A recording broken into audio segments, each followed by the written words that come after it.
everyone! Welcome back. It is a Saturday night, and it is time for the penultimate episode of season 2 of A Song of Agapia's Fortune.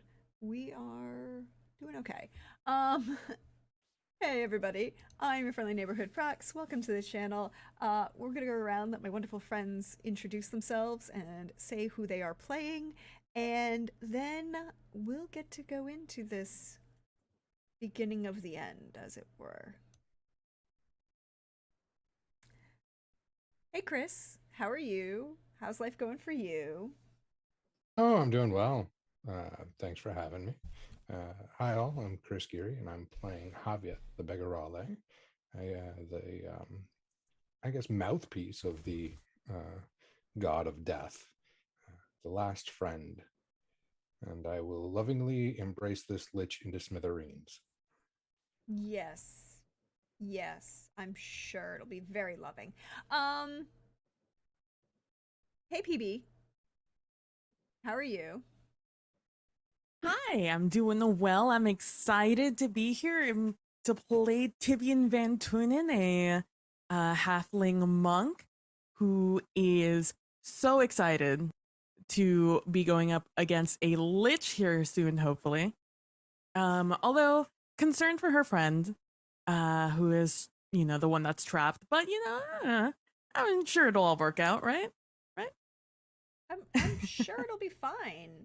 There's absolutely no reason why it wouldn't be fine. Absolutely none whatsoever. Hey Lynn, how are you? Doing good. Excited to see what the hell is down in these catacombs. Got a lot of things that are deeply concerning, more so than maybe even the dragon. So we'll see where we're going. And yeah, I'm playing Furel Umbrella Ember, Glamour Bard. Want some answers from Lich, maybe answers that doesn't want, but we're here to rescue people that have answers. And hopefully we'll get them. Hopefully we won't need the resurrection spell. We'll turn down little pieces.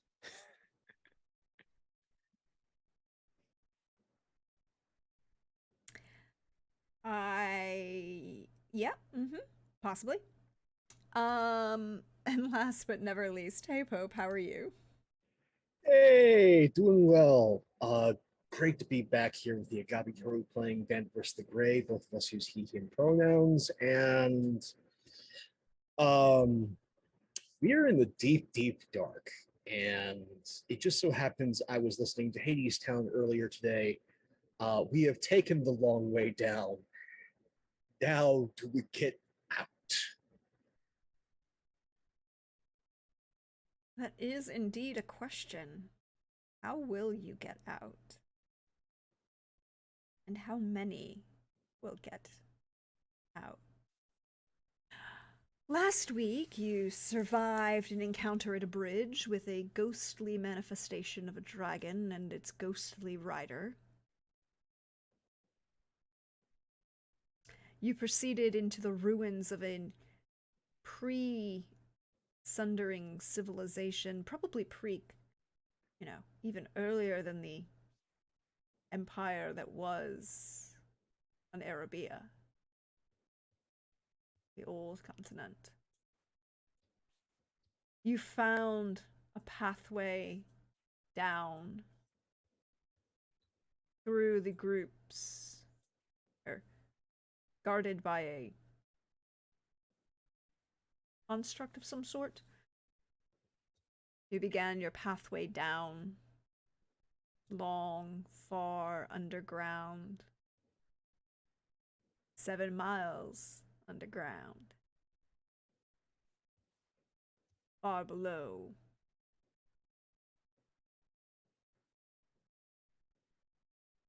And eventually you set up camp in front of a very large door.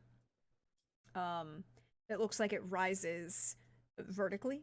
A large bas relief had been carved all the way down this long ramp that you had traversed, and the central figure of that bas relief work is the center point of this large double door. This same figure that was riding in the chariot with the large open skeletal wings, this large oversized full helm, intricate breastplate, um, standing with one hand holding a sword aloft and the other reaching outwards with some sort of gesture towards the viewer.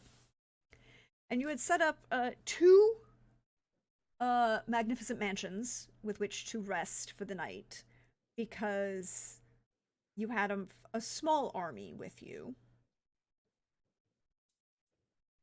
which is apparently doing very well when it comes to morale because you've got, a pretty decent bard that's there to help. As it was. So, this leads to my next question, everybody. As you awaken from your slumber, what do you do?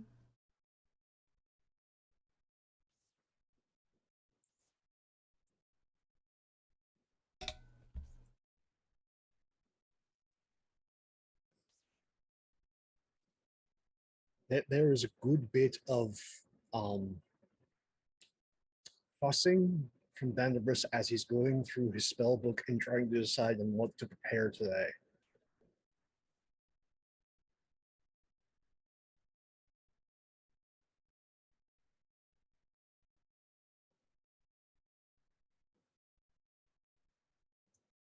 Tibian is out doing her morning ritual, morning warm up, getting ready, limbering up, getting ready for the day.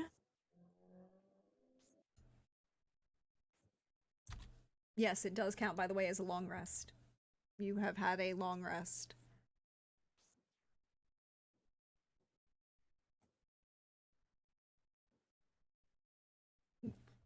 So, Theo, what are you doing?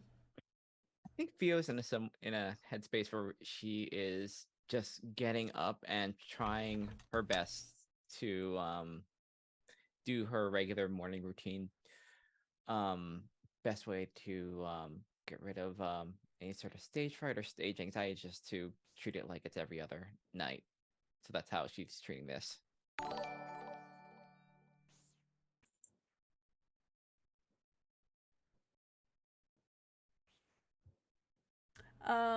And Javi, what are you doing? Javi's internal clock wakes him when it's um,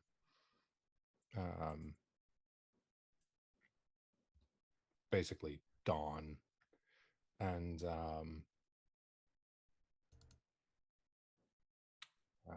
he finds himself making prayers.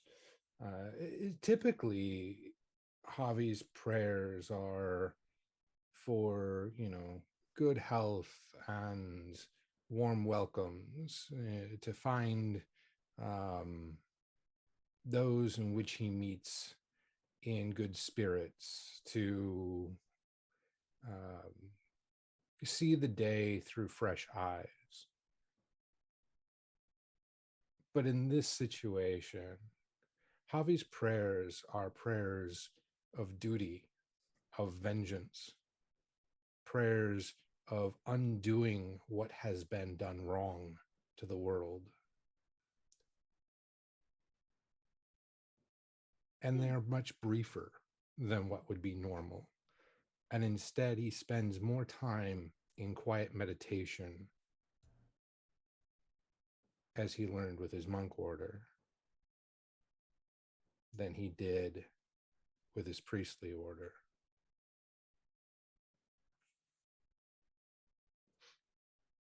Can I just get you to roll me a religion?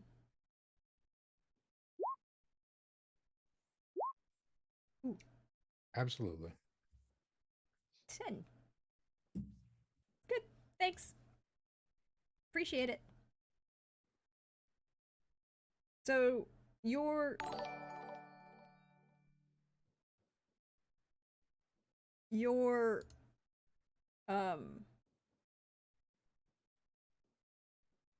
wow.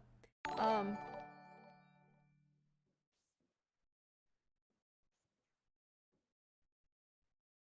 Sorry, getting distracted by alerts. That's on me. I should not be distracted by alerts, but ringing the bell is just there.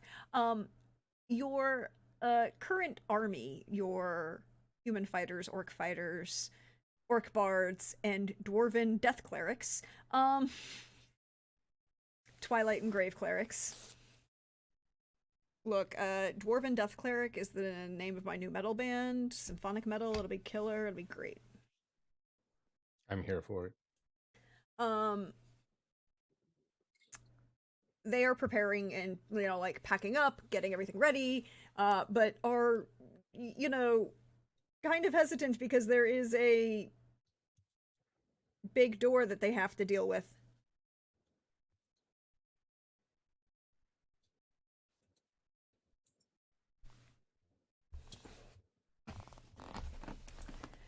So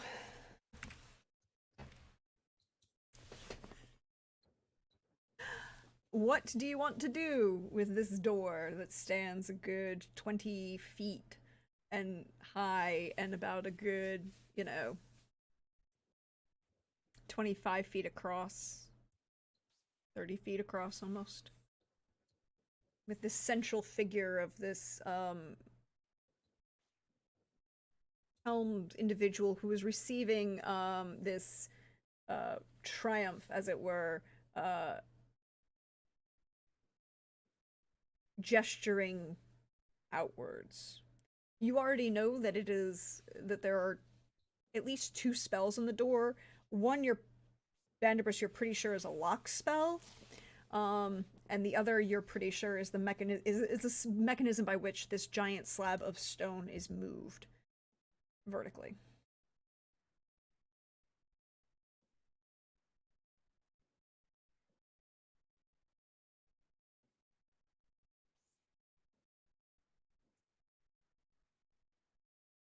Um, can I go like investigate and see if I see any like handles, essentially anything that would like a switch or anything around the area that could possibly open this? You can go ahead and roll me an investigation. An 11. There is nothing that you can visually see that looks like a handle, right? Like the only thing that looks out of place from this like slab of granite, almost maybe marble, possibly marble, is this large central figure bas relief that kind of, again, this rest of this circular bottom of this ramp continues this image of this triumph, perhaps arriving at what looks like a temple of some sort. And again, symbols that iconography that matches the gods, but nothing similar iconographies to what you have seen before at various temples across the continent of the gods. But you don't see anything that looks like a handle or a switch. No giant red button that says push me to open door. Not even like a combination lock. I would like to ritually cast Identify on the door, please. You can ritually cast Identify on the door.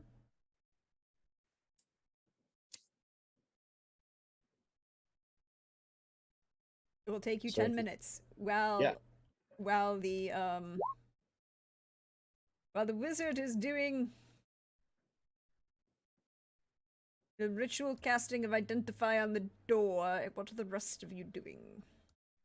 I think Theo is floating around this room and just kind of like trying to look at it from like an art sense, as far as like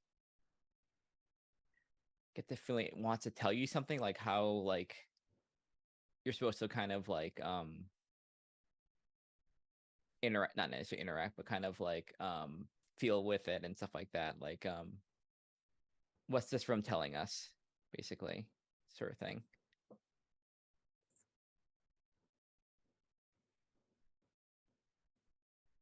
Okay. So is that you want to roll me a history on that? Sure. Let's roll a history. Could have worse. Not much, but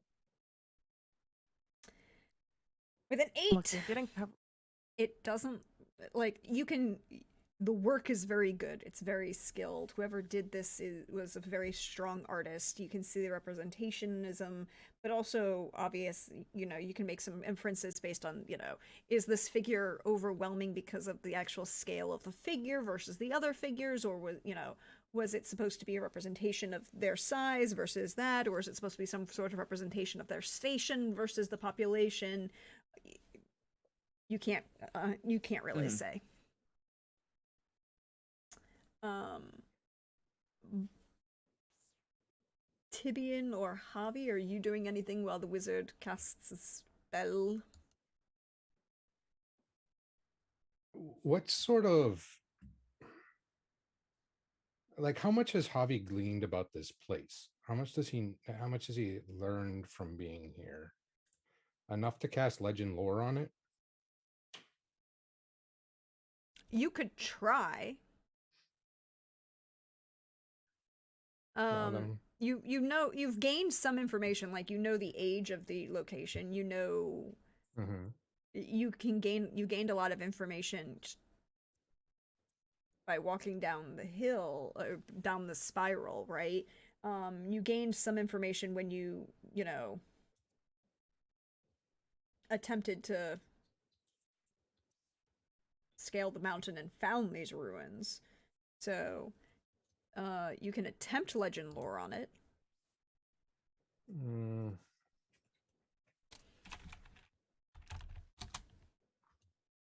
that doesn't feel confident enough. Plus, I'm not even sure if I prepared it for today. Now that I think about it, I'm checking my spells. Okay, I did prepare it for today. Yeah, no, no, I'll hold off on that. Instead, Uh, I will prepare the other clerics. Okay. Tibian? um. So there's this door, right? Yep. Over on the far left side of this circular room is the like water coming out of the wall. Yes. On the right side is the stairs where we came down. Yeah. Is there anything directly opposite of the door on like Well, the directly opposite of the door is like the crack where the water is, right? Like, okay. yeah, those two things think of it like the stairs came down at an angle to your left-hand side, and Mm-hmm. the doors at one side of this circular space, and the crack in the wall with the water flowing through it that they incorporated into this bas relief is Mm-hmm. directly, in line with that doorway. Okay. And The rest of the on the walls are kind of like the rest of this triumph arriving at the temple, and the peasants celebrating and throwing garlands and not beads because it's not that kind of parade. But figures kind of leaning out, a throng of people celebrating at the, as this figure on the door, raises aloft this sword and gestures outward with one hand. okay. And so all the art in this room is like painted on the wall essentially. And there's no like statues, no It's not it's not painted, it's an actual bas relief. So it's oh, okay. Phoebe knows, but for those of you who don't know, maybe playing at home, a bas relief is like picture a sculpture that's halfway coming off of the wall. So it's textured and 3D, 3-dimensional, but it's still part of the wall. And they are, the work on this massive piece of art, if you consider all of the wall one piece of art, is very detailed. The depth of the figures are carved at different depths so that you can get the perspective of you can gain the perspective of depth of, you know, like through this flat plain of a wide throng of people celebrating the arrival of this figure. You know, and you've seen, of course, other creatures that you've never seen before. The thing that looks like it's half man and half horse. This other thing that has the head of a bull on the torso of a man. A couple other figures that look like they might be other representations of perhaps animals mixed with humanoid features. They and along with other figures that you are very familiar with of humanoid and elven figures that kind of look the same. Something that looks kind of like tieflings that you have seen before. Again, so this wide swath of world just kind of celebrating this figure with these large skeletal wings behind him. Is there any, I don't know if you would still call it statue rubbing on the bas relief, but like, is there any part of the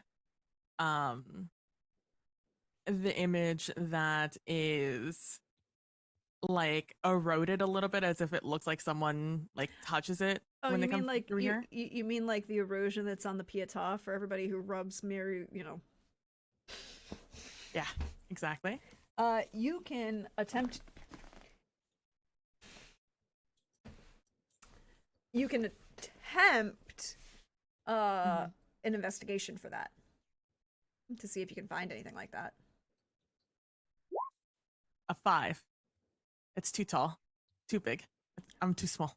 A large number. Unfortunately, the vast majority, like, because again, this is the vast walls of this space, and this space is tall and very dome-like. Most of the figures are above your height, or you know, you just come to the feet of some of them, of like the bottom of the plane. You know, here's another question. This one's just for Tibian. Are there any halflings on this image? You don't see anything that look like halflings, gnomes, or dwarves. You see no small folk. These guys are speciest. You'll just hear Tibian mumbling as she walks away from this, as she like looks around at this image, like, wait a second. Like, that's why she gets a 5. She's like looking at it and she's like, God, I can't look up too high. And then she's like, wait a second. She's like, I don't think this was made for small people. Wait a second. Where are the small people? There are no small folk that you can see. How dare? With a Just read the thing for like it's just ancient like thing of like get on the roller coaster, you must be this high. Yeah, you know. Safety harnesses are only built for certain standard heights. Sorry. Same problem with bars. Y'all. This is me being real. The purpose of a bar, of a little footrest bar at the bottom of a bar on a stool when you get up on the stool is so that short people don't swing their legs. And if it's too low, then I'm just going to swing my legs underneath the bar stool. It ain't going to do nothing. Also, I have to like back up and like take a jump to get up again on those stairs. Okay. You mean it's so you guys can put your feet there? I thought it was just to remind you you're short. I know I'm short. I need a footrest. It's why it's there. I love you, Chris. We appreciate you. But with I think this is about the point when your Bandibus, your spell, your ritual casting on this door. There are 2 spells on this door. One is transmutation. One is hold please. Hold please. I need to make sure it's correct. Oh, so it was. Because I've said the wrong thing before.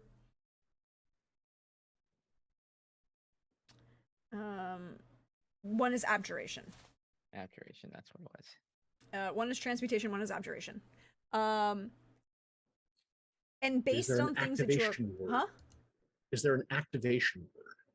There... Or gesture? There is an activation... There is a there is an activation. I don't know how you would call it, like combination, I guess is the right phrase here, for to, and you are almost 100% sure that the abjuration is arcane lock. You know because you came across something similar before, and it felt the same, right? The magic feels kind of the same. Okay. So you're pretty sure that the transmutation is how this door is opened. So there is a combination that you must do to unlock the door and then open it. And do you get? I don't remember. I get just as a refresher for all of us and for you playing at home, what does identify do? I'm glad you asked. You choose Yeah. one object that you must touch throughout the casting of the spell. If it is a magic item or similar magically imbued object, you learn its properties and how to use them, whether it requires attunement to use, and how many charges it has, if any. You learn whether any spells are affecting the item and what they are. If the item was created by a spell, you learn which spell created it. If you instead touch a creature throughout the casting, you learn what spells, if any, are currently affecting it. Okay. So with this you would learn the combination, I guess. It's like that's the question. I was like I'm trying to figure out if it would work with the combination. I would say that yes, because you would understand the properties thereof of the spells that are imbued into this.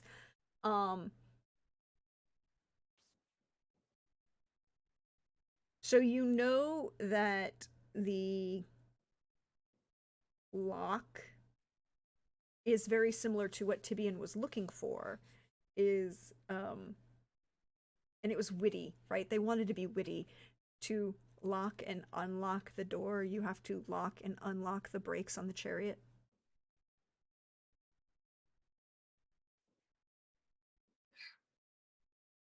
Like the hand lever. I appreciate this design, I just don't like the obtuseness of it. And then you have to rotate the wheel Once it's free. once it's free to get the door to go up. All right. Like I said, a combination. Witty. I don't like witty, I like straightforward. As he mumbles and grumbles and just goes over to the relief, pulls the locking mechanism, and then begins to attempt with his weak wizard arms to try and turn this wheel. Well, as you go to turn the unlocking mechanism, I need a strength check from you for that. Oh, we're already with this the weak noodly arms. Just straight strength check. Okay. Just a straight strength check. 7. 7 will not I do see it. we're rolling really well with our dump stats tonight. You see you all watch as Bandibus is like trying to push this lever that's held, it's pulled back because again it's a chariot, it's a big wheeled chariot, and the hand lever on the outside is holding the brake in place, and you see him try and push it away to unlock the brake. And I appreciate the enthusiasm, but I think there's a reason we brought soldiers along. Right. Stretch first. Let the young people do things. Something like that. Yes, and Imin is gonna walk up to you, kind of like pat you on the shoulder. This very large orc who's about a foot taller than you are. Foot and a half taller, Yep. maybe. Yep. And he No, reaches out. Undo the brake and then turn the wheel to operate the door. He pushes, like patting your back. It's like, I understand, it's very heavy. And he pushes the brake with handle with one hand. It's just like I don't need him to roll. His strength stat is a 19.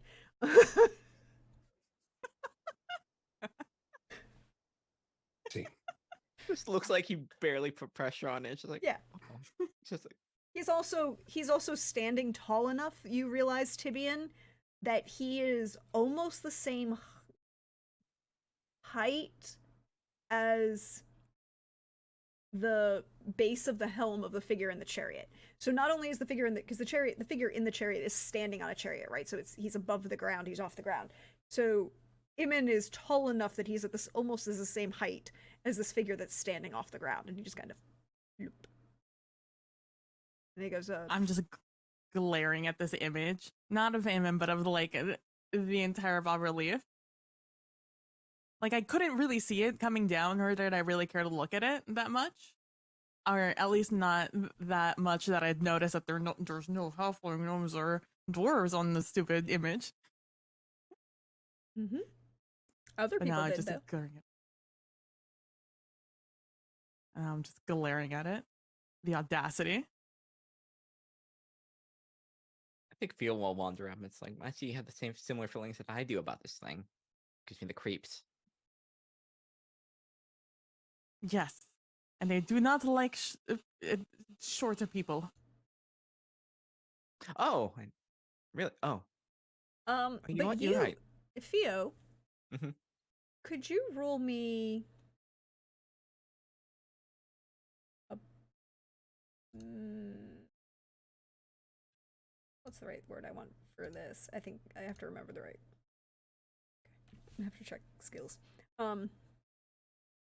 Could you roll me a perception? Okay, good. Good. That's 14. What the hell? Okay. 14. You know, you rolled. You did examine this piece of art very diligently all the way down. You did see two small folk represented consistently throughout this piece that you don't see in this representation on the ground. As Imin goes to start turning the wheel of the chariot to undo. I think it just ends up being like, oh no, oh, there's one right there. There's two right there. But they're not in the. They're nothing of them are down here. Oh, it said like, oh, she'll be like, oh, I think I saw on the way. You know, I can see in the dark. I think there's two of them, but I don't. She look around, it's like, I think you're right, not in here. Shrugs. It's just kind of like, Just a deepened frown yeah. on Tibian's face. So slowly, and you hear it grinding, right? Like the slow grind of this giant wall rising up as the wheel starts to turn. And then you realize that Imin starts to look around because the wall is now at a height where he's reaching above his head to turn this chariot wheel, but it's not all the way up yet.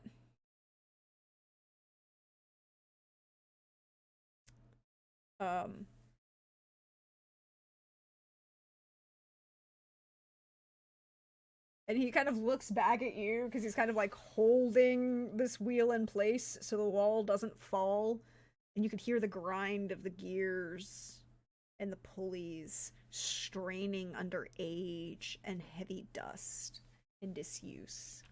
And he kind of looks back at you, Bandibus, and is like, All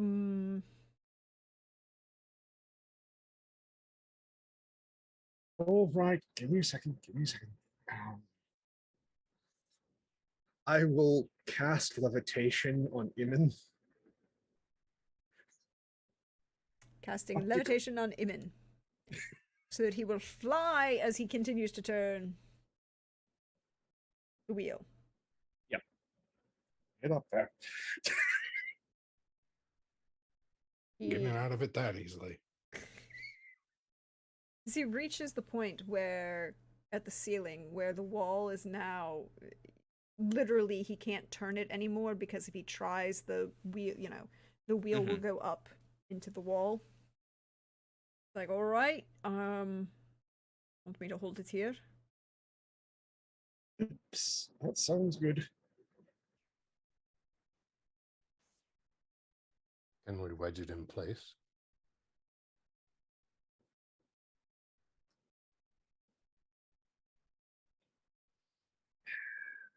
don't necessarily have a mechanism. Well, no, I do have a mechanism for that. I just don't know if it's strong enough.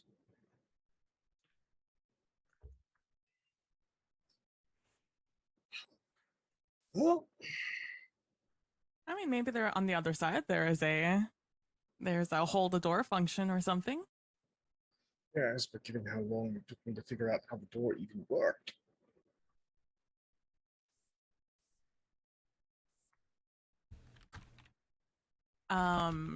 I asked one of the clerics to cast light on I don't know, a rock or something. Mm-hmm.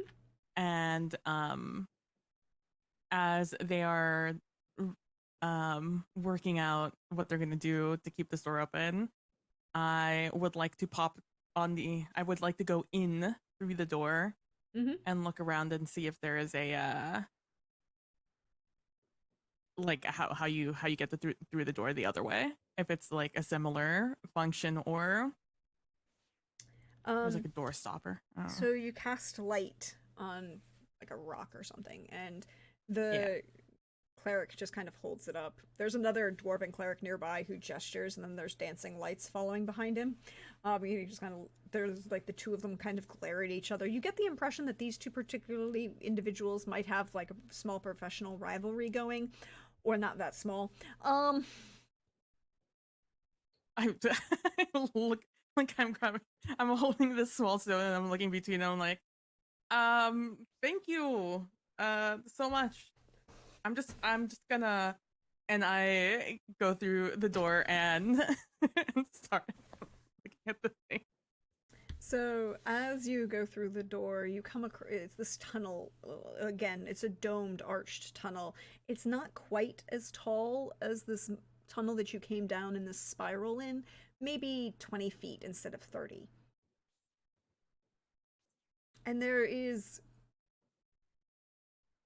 this same kind of progression of bas relief but this time on both sides of the tunnel.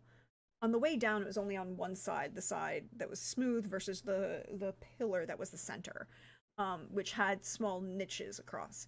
But in here, it's this on both sides of this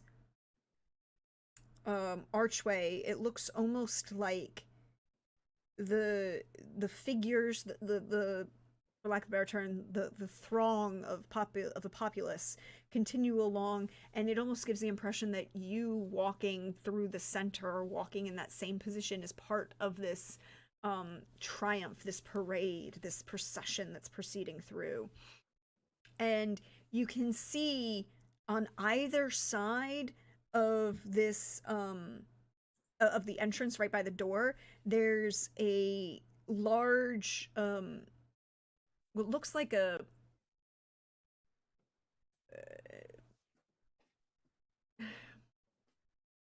when you realize it kind of goes across both pieces, and realize that it's designed to look like a fountain can kind of span across both sides, and there's a small winch in both sides.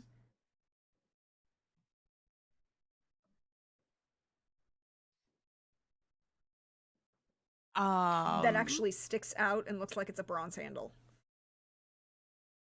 Okay. I am gonna go back, and I'm going to be like, okay, it looks like there are two winches on the other side. Now I don't have the confidence that I could do anything with them. However, if I had two very strong people come with me, I might be able to do we might be able to do something. Bostry will look at two of the other orc fighters and kind of nod his head. And you now have these two hulking, large individuals in full leather armor, minus the helm.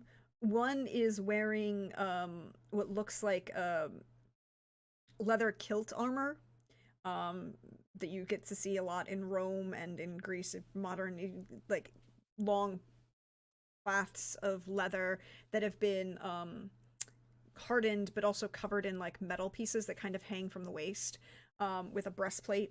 The other is wearing leather pants that have additional padding at certain locations that very much giving the impression as if he is usually mounted, and he you know how you know someone who really does a lot of used to riding horses, like someone who they get off a horse and they just walk, and you know, oh, it don't matter if he's like just walking around town or whatever. You're like, oh, you ride horses for a living because you can't walk this right way. It's fine. Yeah. That's one of them. And the two of them kind of come out to help you and follow your direction. And as we walk through, it's me holding this little stone. I'm like, thank you too for coming and helping. What are your names?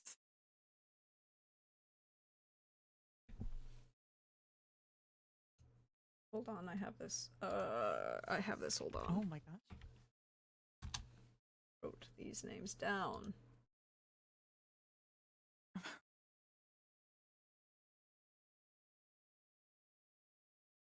Akan and Ergen. Oh, Akan and Ergen. Okay, Akan.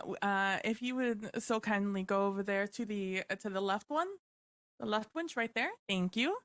And I've already forgotten which one I just told to do a thing. So the other one, if you could please go over to the right side, Emery, and go to that winch.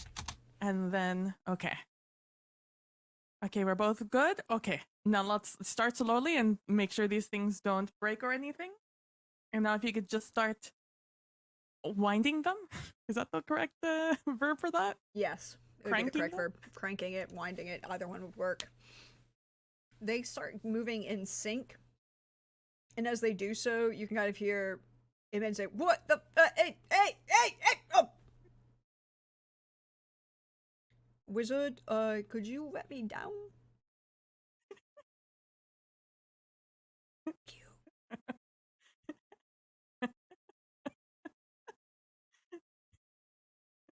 And then the rest of the army will proceed through if you are ready for them to do so. As you can then, as Ergen and Akan get to a point, you can hear the click and as everything locks in place. And I will go over to both of them, and I'll hold out my hand to hold out and up my hand to shake theirs, and I will thank both of them. It's like, thank you so much, Argan, for the help, and thank you so much, Akan, for the help also.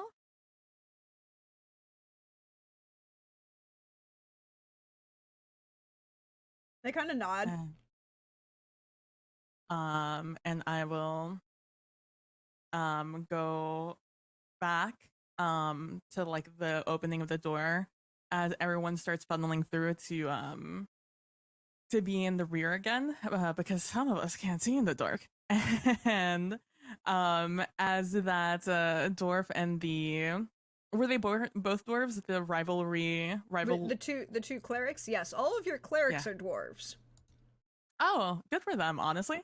And I, when they both pass me, I will like pat both of them in the back, and I will say, thank you so much for providing me light to open the door. You both did wonderfully.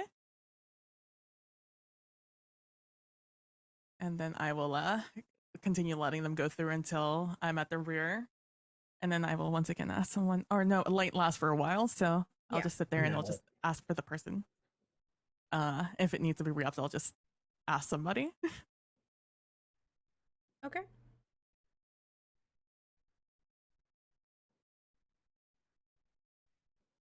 So, who is proceeding in what order?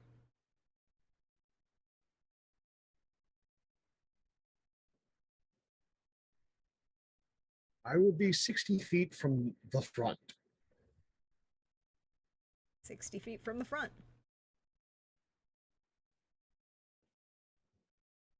Who is in the front, I guess, is the question.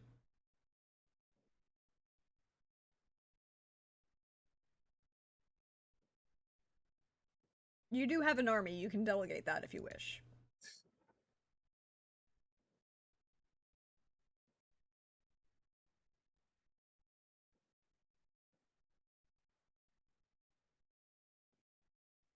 A lot of people decide how we're marching. I'm going to cast Mage Armor on myself. I'll Ah, I'll be up front. I don't mind. Okay, Javi in the front. Um, I'm in the Feel back. will be behind Javi. Basri will be with Javi in a very sneaky, stealthy kind of way.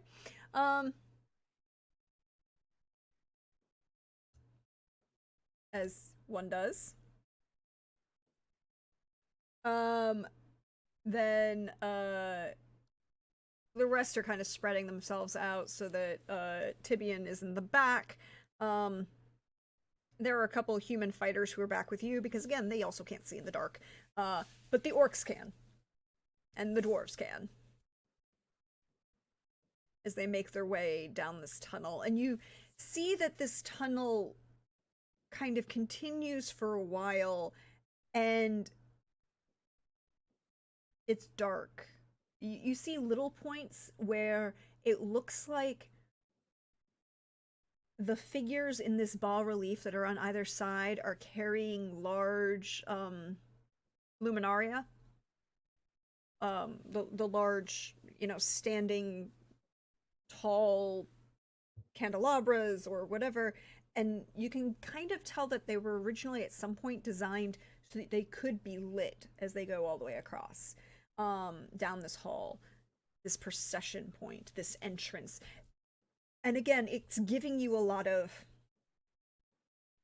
this entrance was obviously designed for a purpose, right? There's some sort of story here. It was designed to do multiple things, but it was also really obviously designed to impress whoever was coming through this doorway or down this path. And as you kind of come, you've gone for half an hour, an hour, down along this path, you slowly start to notice first those little like luminary candelabras that the processioners that are part of this relief are carrying seem damaged. They're chipped, they're broken in places. You start to notice more damage and breaks along with the art itself, which is interesting because there was no damage to anything earlier in any of the earlier pieces of the art. But as you go further and further, you can see more and more of the stone broken away.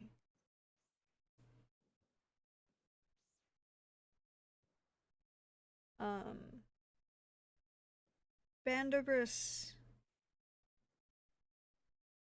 Avi, and Tibian, you notice with your passive perceptions, you notice as you look that a large number of these, first it's the figures that seem to be, it looks like, at first it looks, okay, the light sources are gone. And then you notice that faces are gone. Particular faces throughout the crowd. Then more damage to the like the buildings in the background.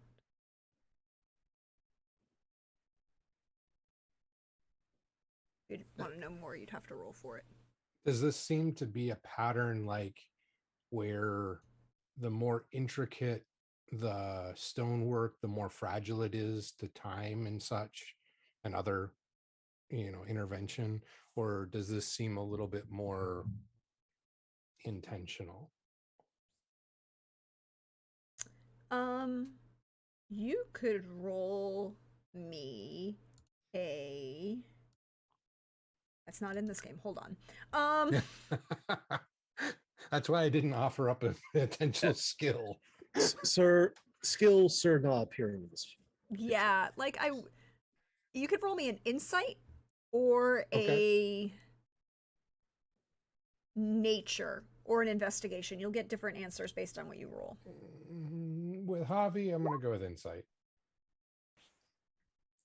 With a 31, Nat 20. not 20, 31. Nice. I would you as you begin to look at it, you realize no, it's not any more intricate or weak to the carving as anything you saw as you processed forward. Um, there's an intentionality here, a defacement of both all of the light sources that you can see along this hallway that you have come to, um, the faces that were chiseled off. Almost all of them seem to be some, representations of perhaps Asimar, perhaps tieflings, um, definitely figures that all of the figures that had iconography attached to any one of the gods, all of those faces are gone.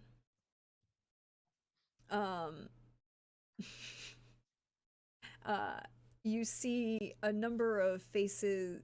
You also notice the buildings that are destroyed are what look like large public buildings. You're not 100% sure. They might be temples, they might be like palaces or government buildings. None of them seem to be like the smaller like households or even like maybe storefronts that you can kind of gauge because you see a figure or two behind what looks like a counter and they're watching the procession kind of go by. But you can definitely see the larger public buildings in the background. Those are all defaced. The individuals that look to be of highest rank, those definitely seem to be defaced. And you see more and more as you go further and further along, more intentionality in the damage. And the damage is getting worse. Like, it's not just a little crack here or there or a little shatter. It's somebody took a chisel and, not just carved off, because for those of you who don't know, in the British Museum, because they hold them hostage, are a collection of marbles that belong on the Parthenon that you could literally just, because you could shave off the top, right? Like this portion of this bas relief. It doesn't look like that. There doesn't seem to be any intentional to have saved any of the artwork. It's like I took a chisel to it and wanted to do as much damage to this representation as possible. Gotcha. Someone has a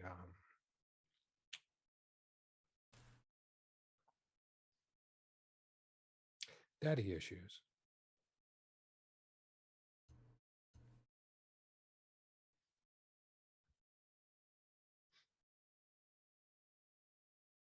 Oh, some other parental figure in their life. Oh, come on. As Elaborate on it. Can't just say that and not explain further.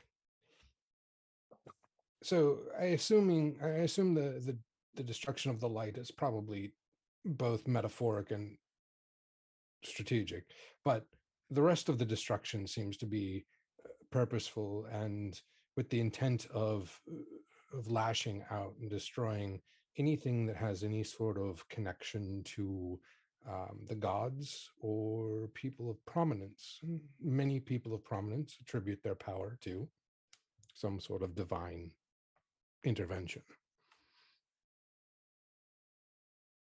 So they've smashed the faces of those that remind them of those who have more power than them. Okay, daddy issues.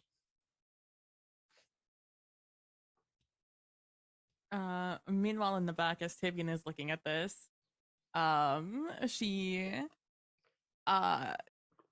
goes up or walks a little closer to one of the clerics in the back, and she's like, so if looking at these images, if you were to break off all the faces of, I don't know, these important people, gods maybe, that feels pretty lichy, right? That feels like something an undead person would want to do.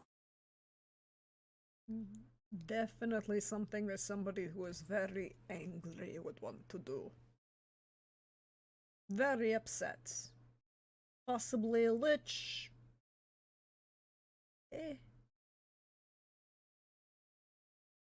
Someone may be scorned by the god. I mean, they once supposedly walked among us, correct? That is the stories, at least. Or, well, no, not the gods. The gods could not walk amongst us. But they're Mostly because of the gods cannot act on this plane without the divine intervention of their own. Well, their avatars have walked on this plane, but not them themselves. They would destroy it. not true. So they're avatars. Yes, they're champions. They're heroes. Although, I don't think anybody's actually seen a champion of the gods since before the Sundering, I guess. I mean, they've also never seen an undead bird before, but we saw one. We fought one earlier. That didn't have any feathers. I cannot claim it as a bird. It was undead. When have you ever seen a dead bird with feathers? One I that's also been dead could put my that hand long. through it, and usually ghosts appear in the representation of the method and manner in which they were alive, to give you the personification of themselves, the representation, but this had no feathers. I cannot claim it Okay, as well, a bird. not the. Okay, well, then what would you claim it to be if not a bird? It flew.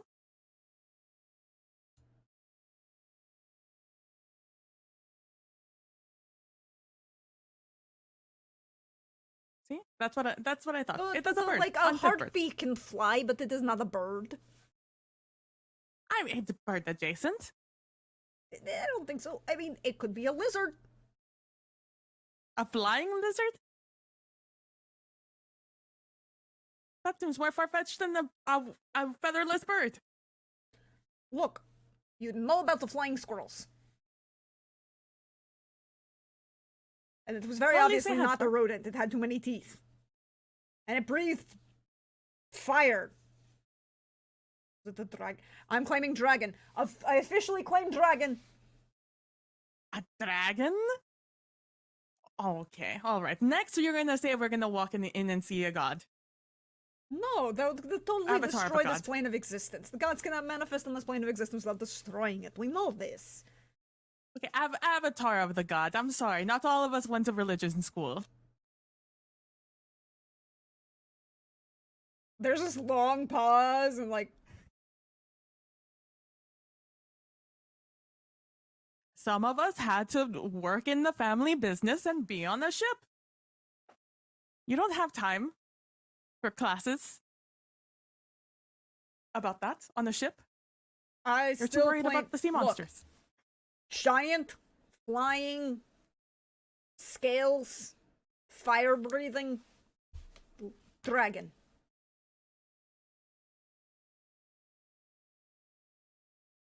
Okay, I will. Are you a betting person? Are you asking me as a dwarf if I'm a betting person? Oh, I'm asking you as a cleric if you were a betting person. I've just met some people who are a little bit against it. But if Really? you're What's wrong not, with and them? if you're.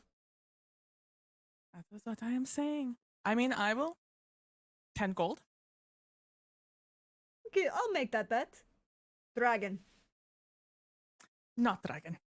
And I shake on it.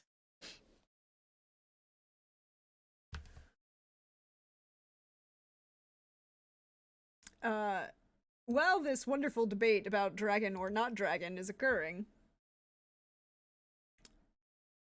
not quietly either, what are the rest of you doing? Look, the dwarf was not quiet. I don't know if Tibian was attempting to be quiet. The dwarf was not. No. Avi will turn to whoever's closest to him and say, "With that bet, I would have asked for odds. Dragon versus the field. The dragon should have gotten odds at least."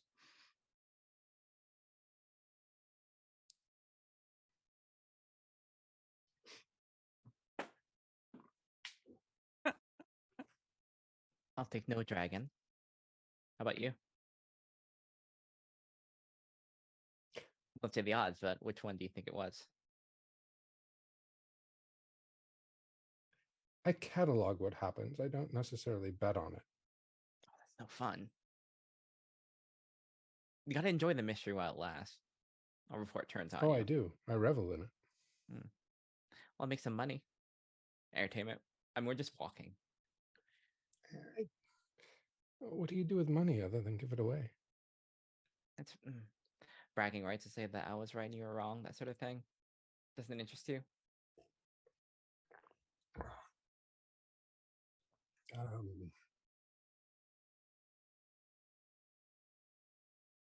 He'll rummage through his pouches and such, and he'll pull out one of the diamonds someone once gave him for Revivify and say, "I'll bet this against whatever. For that, I'll take the side of my cleric friend. I'll be one with the faith." Fine. She'll take out in her bag of holding like a small bottle. It's like, this is 200 years old. I know where you come from. That's not that old, but for us, last one. Okay. You can hold on to them. I trust you. I hands you the diamond. Yeah. Yes, it would be below me for just, blatant theft of rocks, and you'll still need it though. For what? Just in case. In case of what? My God doesn't ask for payment to revive people. Okay. Joking with the cleric is so much fun. It's not frustrating at all. She looks back and looks back at Tibby and talking with the other. It's like, yeah. Tibby can't see her because she's so far. She's so far back, and there are Yeah. a large number of tall people in the way at this point. It's a large number of tall people. As you make your way through this tunnel, everyone begins to notice the damage when it becomes extensive. And the tunnel kind of opens in what you can kind of guess was supposed to be like this archway, but the archway itself has been knocked down and the rubble kind of spread around. And there's a large space in front of you, and Basri will put his hand out to stop everybody as he looks out into the darkness. And remind me on your dark vision depth. 300 feet. 120 feet. Cool. Cool. So about that. Feet. Yes.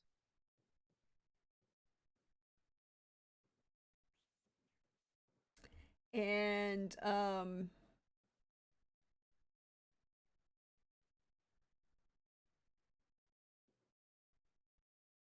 you see, or some of you see, I guess, as you enter a large open space. And I'm going to put you on a map. Oh, map. There's a map for that. Fine. And some of you can just see in the dark, barely. And you, what did the, okay.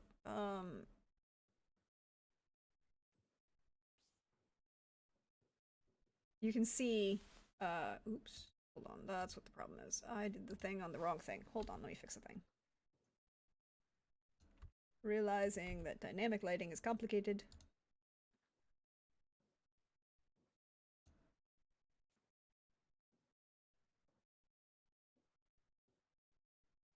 Cool. So now you should, at the very bottom of your screen, everyone should be able, as I put you on there, is zoop. Nope. Zoop.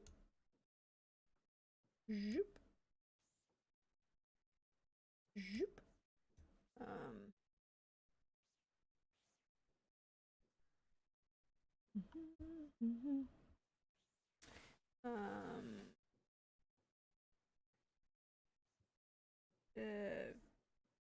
vision. Your night vision is your what is it for you, Javi? Again, it's 300 feet. Correct. 300 feet. And I'm gonna make it purple because I can.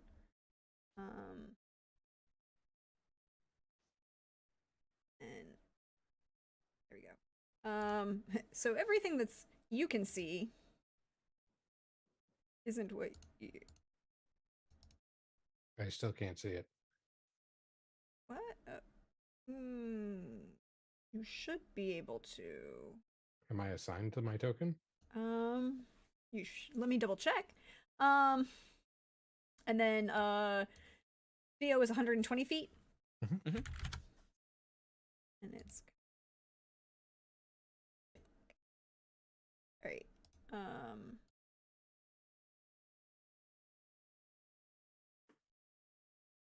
Okay. Okay.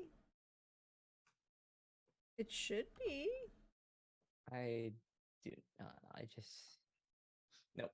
Nothing. Oh, I okay. see nothing. It should okay. It should be determined by character settings, right? So I believe so.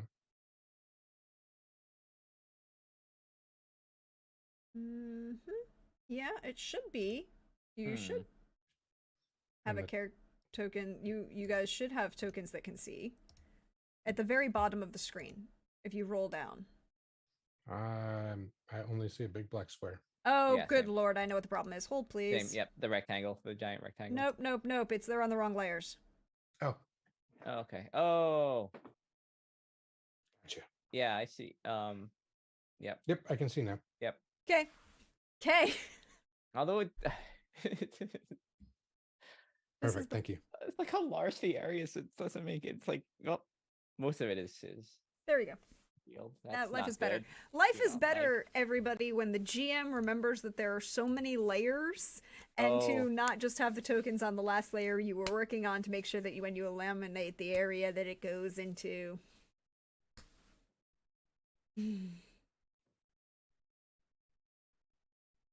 Exactly. Please help me.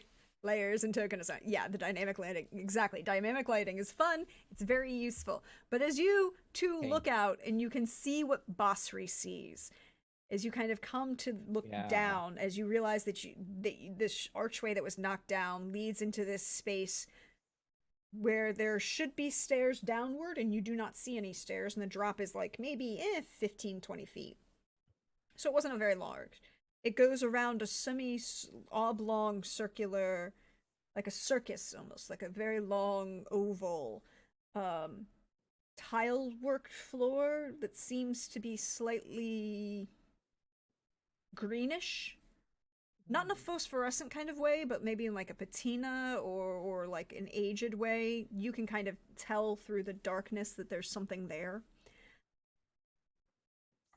Tree roots come down from either side, and you realize that something must be close enough to the surface that these trees that have grown up on top of the mountain, because again, we're 7 miles below, or at least that's how far down you went in that spiral, and you think you went just straight across, but somehow these tree roots have broken through the wall. And around this long oblong space are a brevy of skull laying out along. And in front of you, because Avi can see this, and Theo can see it, because it's only like 80 feet in front of you, is another doorway with a large,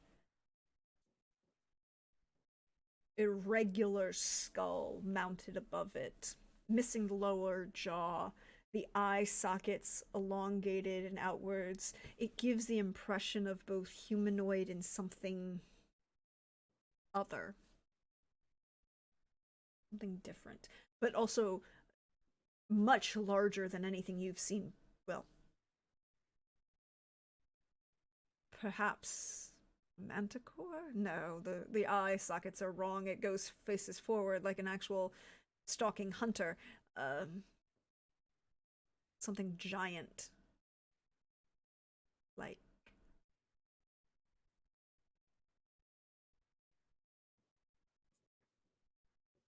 and Basri is looking at you can see him looking down at the floor and the piles of skulls that are around and just going. And he looks to you, Javi, and just like shakes his head like, mm-mm. Avi will approach the closest pile of skulls that is to him. So, like right over here. Do you so you're gonna drop down off of this top step kind of thing? Oh, sure. Okay. As you do, can I get a dex save, please? Sure.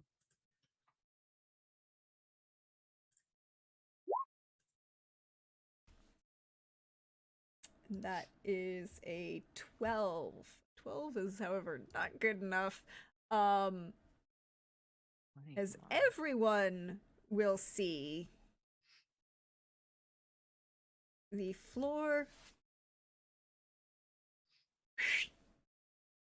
panel that you stand upon start to rotate around and drop you.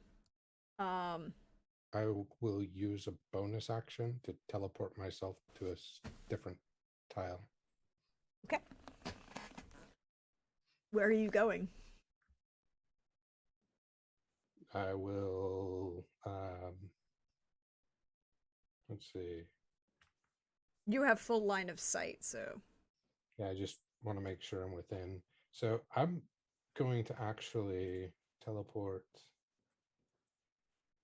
to the right and onto whatever this structure is. It's off of the tiles. You see that it is a wooden planks that look like it makes up like a hatch of some sort. And the where it is, you can kind of see along the edge that there's some broken stone masonry. So it looks like it was perhaps covered by whatever stairs there were here, but the knocking down of the stairs kind of stabilized it. Or it revealed it, not stabilized it. Wrong term. Revealed it. And you can see that it doesn't look like it looks like it opens up instead of opens down, if it did open.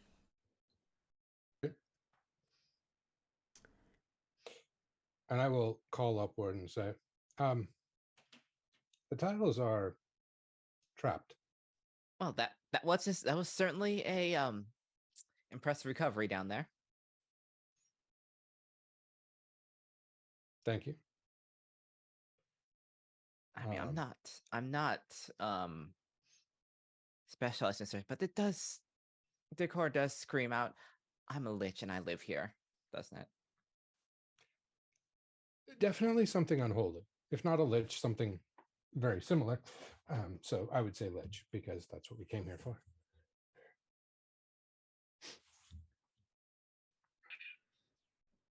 And then I think Phil will just like float by hobby. How are we to get everyone out through here? Oh, so there's another door. Wonderful. Yes, there's another door. I'm sure Brandon will enjoy trying to push this one open too. I heard that.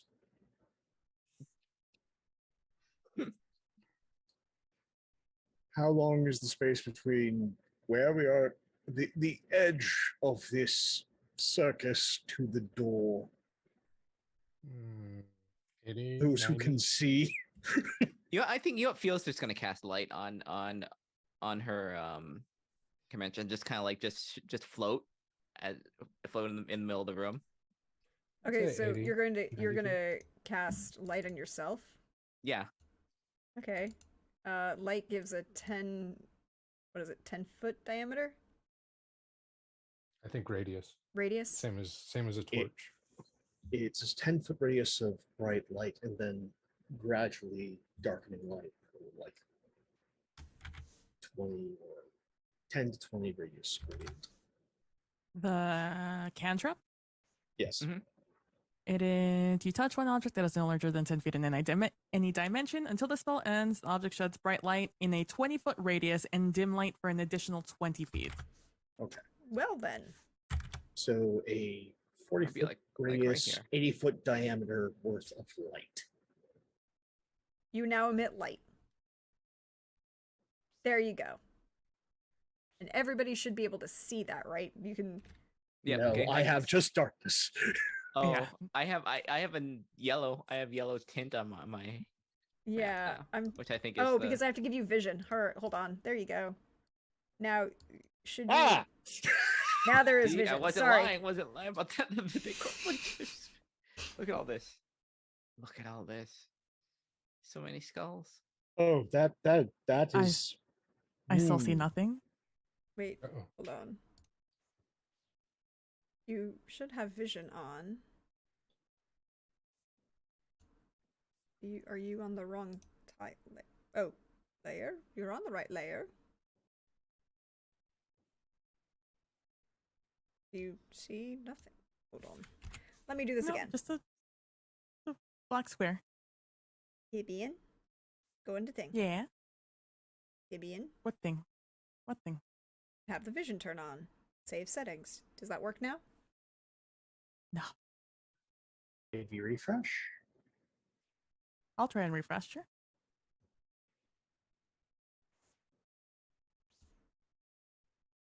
Oh, hold on. It's because it's not controlled by you. Ah. There we go. Can you see that now? There we go. Now I can see it. I will figure it out. Okay, so you can see all of the light and all of the skulls. And Oh. again, you're standing on this platform right where the stairs, right where the top step is and where the stairs should go downwards. Or like like a flight of stairs, a short flight of stairs. And Javi is standing on a wooden thing to your right. The rest of your throng are kind of making their ways around you under this collapsed arch to kind of see what you can see. The dwarves and the orcs are kind of like, "Yep, that's a lot of skulls. That's a lot of skulls."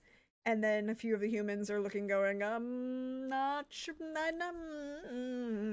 disconcerting. Lots of people disconcerted. To lighten the mood, Javi's gonna pick up a skull and go, Horatio? No. Pick up another. Horatio? No.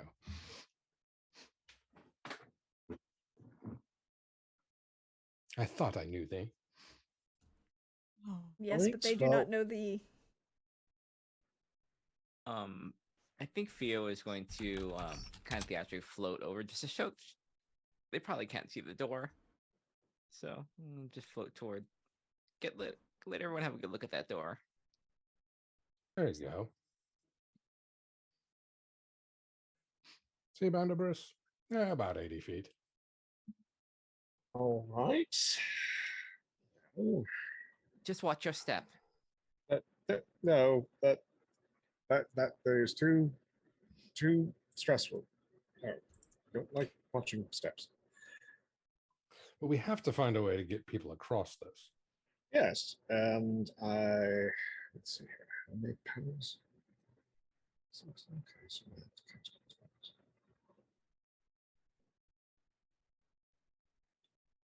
Oh, no, yeah, cast it twice. All right. Well, time do what apparently it is you all brought me here. Construction. So we're going to remodel this. You know, Ruin. last time I was at the academy, they did nickname you the contractor. I haven't practiced this much transmutation and evocation in a very long time. All right, so we're going to cast Wall of Stone twice to bridge this gap solidly. Brandbus's Fortnite nightmare continues into session 2. Well, I think It as may have Abjurer on there, but he's got a CB patch somewhere on his robe. yeah, he earned it. It's fine. And while Bandbris begins his wall of stone pathway, we're gonna take a break for the evening. Stretch, bio, refresh, do all of those good things, and we come back. See what else this ruin has on offer. See you in a little bit, everybody.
Hello, everyone. Welcome back. We hope you're refreshed, stretched, bio, did all of those good things. We're back with part two, well, the second half of our penultimate episode for season 2 of Song of Agapia's Fortune, our high-level D&D campaign, and our wonderful players are in a room full of skulls and a trapped floor.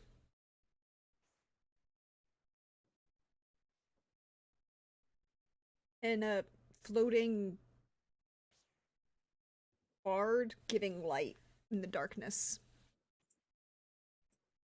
So I guess you are really the center of attention at the moment, Theo.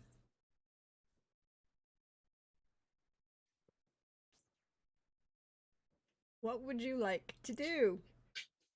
Oh, wait. Bandibus is making a pathway for you. Yes, I'm spending minutes to cast 2 walls of stone, and the first one will span the first 60 feet.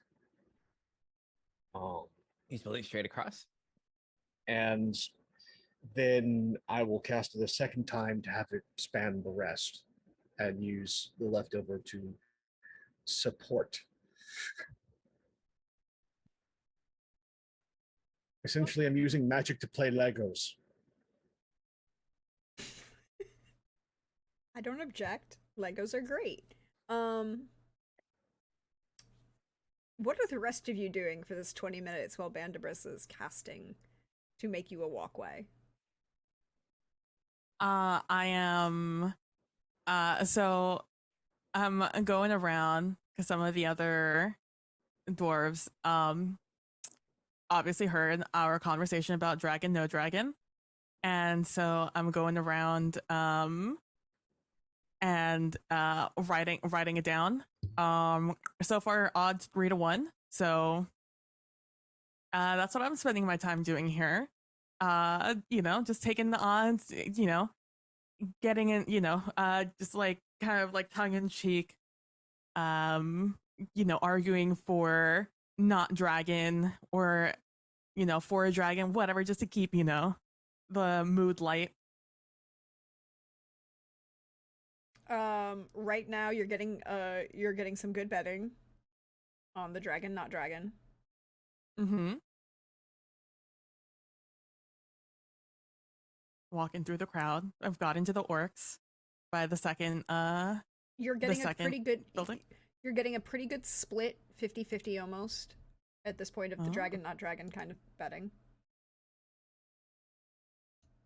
I like it. More of the then orc fighters are leaning dragon. More of the orc bards are leaning not dragon. oh, That's fair. I mean, you know what? You really, if you're gonna come back with a story, you want to say you fought a dragon, not just like I fought a flying reptile creature that wasn't a dragon. big bird, ghost bird. All of Side these bets are fair. also on what it is if it's not a dragon. You have gotten mutated harpy, What's a Oh, what's a- spicy. flying snake thing. 2 votes I for like it. abomination. Oh, okay. Honestly, the results weren't that creative until I reached the bards, and then they started getting wild. Yes. Yeah. And more and more unlikely. Then a dragon. Yes. Swamp gas? That is what means it. Flying construct. Psychic conch. I like it. Ghost construct. Oh, that's really good. That's really good. I'll get up to like Branderbus will be the last one I ask because obviously he's busy. But I have gone up to Javi and Theo and told them right now we're about the 50-50. Dragon, no dragon. What do I write you down as? Not a dragon. I like you. And Javi? Earlier, I wagered that on the side of my clerical brethren that it is likely a undead dragon of some sort. Okay, I'll mark you down as dragon. Side eye. Also we Question, have a though, side. has Uh-huh. anyone given it thought that it might have just been some complex illusionary magics? I am so glad you asked. So we also have a side bet going on about what it could be. We do have someone who thought it was a construct. A couple of abominations, mutated harpy, flying lizard, ghost bird, which is my personal guess. Didn't you put your Which fist through it? How could it be a construct? I am not the one who guessed it. I'm not the Fair. I'm not the one who bet it. Would you like to put in for the side bet also? I'm not really the wagering type, but yeah, it's all entertaining nonetheless. A psychic manifestation would probably. Oh, side shared delusion. Oh, I will write that down. Writing that down. Okay. And then at the end I'll walk up to Bandabras and I'll be like, Bandabras, are you almost done? Bandabras.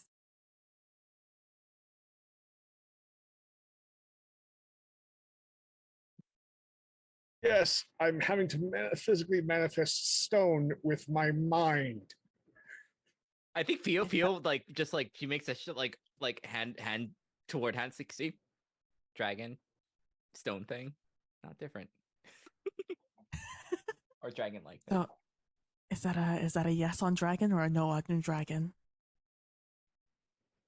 It is incredible misfortune to bet against a dwarf dragon. Okay, dragon. Now I know you're busy, but decided bet pool. If it's not a dragon, what do you think it is? If it's not directly a dragon, it is the spirit of a dragon.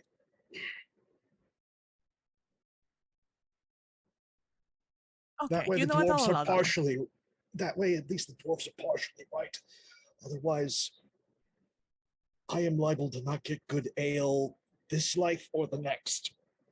Oh, look at you making friends. I like that. All right, spirit of dragon. And I'll close the book and I'll just stuff it back down into my pouch. Fair. Fair. After 20 minutes, your bridge is complete.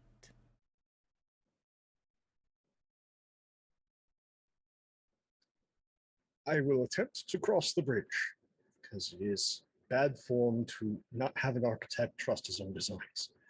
Feel will do the like the fiddle version of like the drums, like just like while just Your bridge is stable, just sir. It is your bridge. see, well constructed. Had no doubt. And, Now it's well, the door. make our way to the door. I will wait for everyone to go through first before I follow suit. How far is the skull off of the ground? The large Like one on the wall. yeah, the carving or It's the mounted the above visage. the archway, so maybe 25 feet up. I'm just gonna go look at it, inspect this thing. Would you like to roll in nature about it to know more about it? Yes. Roll nature.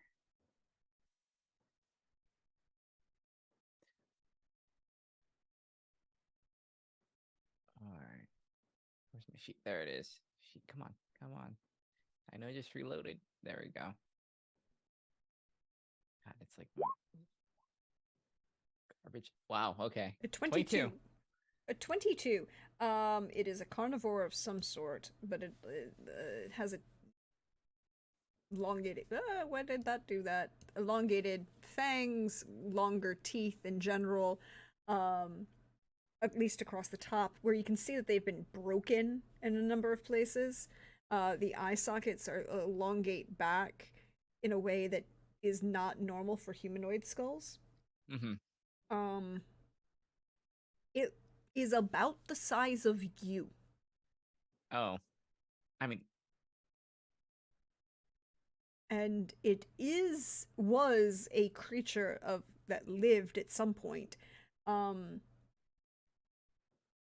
You're not 100% sure what it was. It doesn't look like anything that you've ever seen alive today. Um, it shares similar features of humanoid creatures in general, but it doesn't look like anything that you've seen in any of your adventures. Whatever these things that were these skulls on either side of this hallway were, they're very dead, perhaps extinct.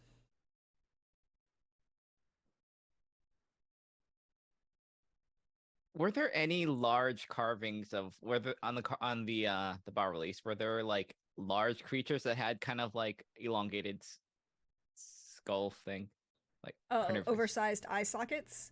Yeah, Nothing that looks like nothing. this. Okay. There were things that were larger than you, but they were still in point like these creatures that were half human, half horse, or with the body of a body of a man and the head of a bull. They were definitely taller, but they weren't something that would give the size of scale to a skull, right? Yeah. Like nothing that looked similar to this on the bas reliefs. This Yeah. is well Okay. bleached and well aged, but you think perhaps it is not quite as old as the rest of this. And actually, Okay. you're pretty damn sure it's not as old as the rest of this. Oh. Well, feel we'll float down. It's like thing was got curious about it. It's real. I thought it was a carving at first, but that is definitely a real skull. And I don't think it's that much that it's not as old as everything else here. It's much more recent. So why? Oh, I mean it's dead. That's at least one thing, but I would personally like for it to stay that way, Fighting undead creatures, don't want I really would not like to see the rest of it if look how big it is.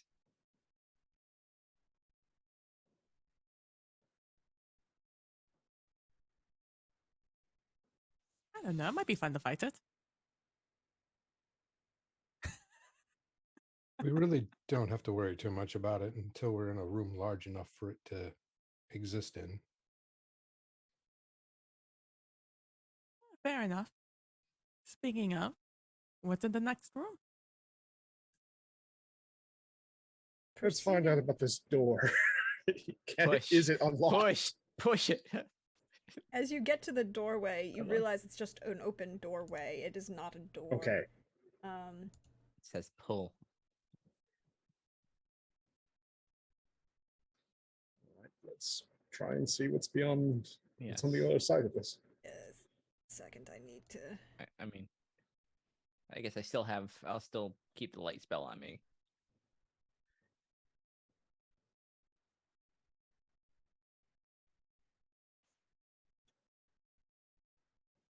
I'm trying to fix the map and make it open. Oh, no, bro, no.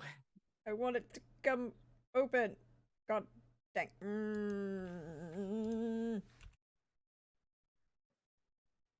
Dang. Why did that not? Oh, why did you not load? You're supposed to load that you could be seen and not, you know, totally invisible. Okay, so I'm just gonna try and describe it because apparently it's not working. My bad, everybody. So as you come through into this large open space, you realize it opens up into what looks like a colonnade of pillars. A colonnade is a group of pillars. It's the thing, but it also has a roof over the top, which is kind of important.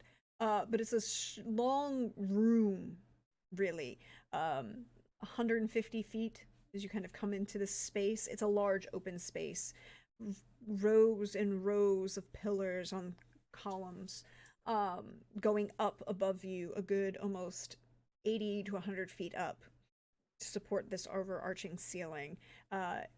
There you see a number as you kind of, well, Javi definitely. Theo sees a couple of them, but Javi definitely sees a number of hallways that kind of go off on either side in various directions. And in front of you, you see what looks like two large statues that kind of come together and are facing each other in the middle of this open space.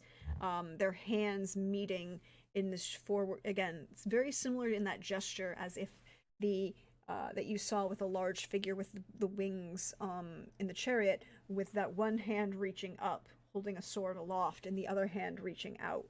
Both of those figures are turned towards each other 90 degrees to you as you enter this space, and they are turned 90 degrees so that their left hands are raised with a sword, with what looks like perhaps a sword above them, and their right hands pointed towards each other.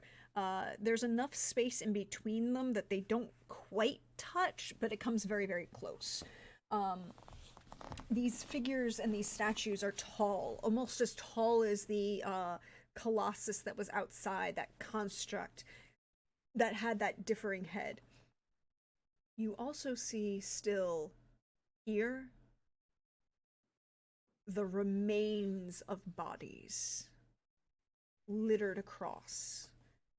Arrows pierced through them. A number of them look like they've been hacked or slashed. Sprays of scorch marks along the floor, along the colonnades, along the bodies that are spread out there. The individuals reaching out for one or another. Figures that look like they were, died in agony or in pain.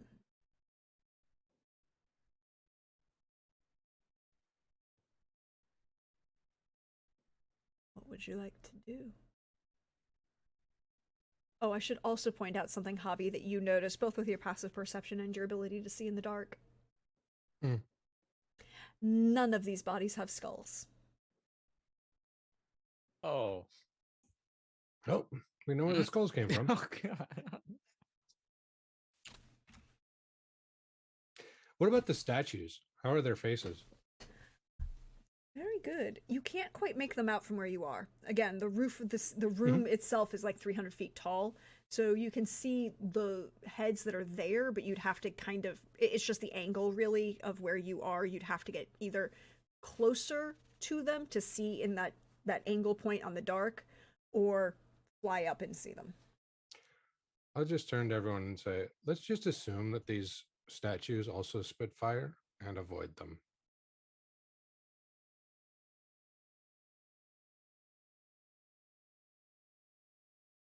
Are we in agreement? Yes. Yes. I'm Good. in agreement that we should not light our friends on fire. The statue. I mean, we could always try and make sure that they don't, but let's just assume that they do and move on.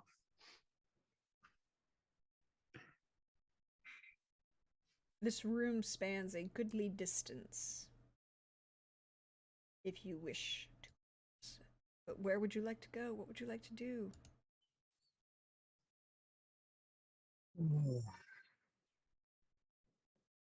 So it's just an open field, or does it have another drop down, or Nope, it's just a large opening. It kind of looks like, again, it's that similar kind of concept that there was perhaps this archway here that had some sort of representation on it. Definitely been destroyed, as this instead was mounted with this large skull that looks like nothing you could not put to a creature of your knowledge. Was mounted above it, and it just kind of like opens out into a large. You could roll me history. okay? Well, it's better than nothing.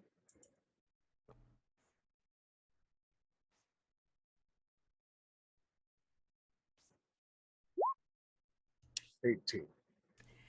Yeah, it kind of looks like this was perhaps like an open courtyard or a gathering place of some sort. Definitely like perhaps used for recreation or meetings or just general open space, right?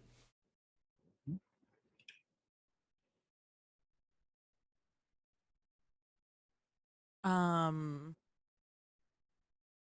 as we're the front is deciding what to do, I'm gonna look at the bodies Mm-hmm. and I'm gonna look for any sort of markings on their clothing. See if they still have like any of their identify valuables, I guess, on them, to see if they took those off, like what their motivation is here with these bodies. Okay, so roll me an investigation. Oh, I closed my character sheet. Interesting. I've been there, done that. Do not have the t-shirt to prove it, although there are some very nice new t-shirts in the merch store. Ooh. 7. With a 7, we can take your passive of a 16. As you look around, it's easy to see that a number of these bodies that are made up here are obviously both civilian and military. It is the destruction of a city and a population. Some look to be running from something, and you can kind of see where the closest bodies are to the doorway seem to be more civilian oriented, and the more heavily armored individuals seem to be further from the doorway. Or archway, I should say. You see they still seem to be wearing, I guess, jewelry or armor that they had on, at least pieces of it that you could tell that survived. It's pretty well chilled in here, but not enough to mummify anything, so a lot of the cloth material kind of has worn away, but the metals have remained.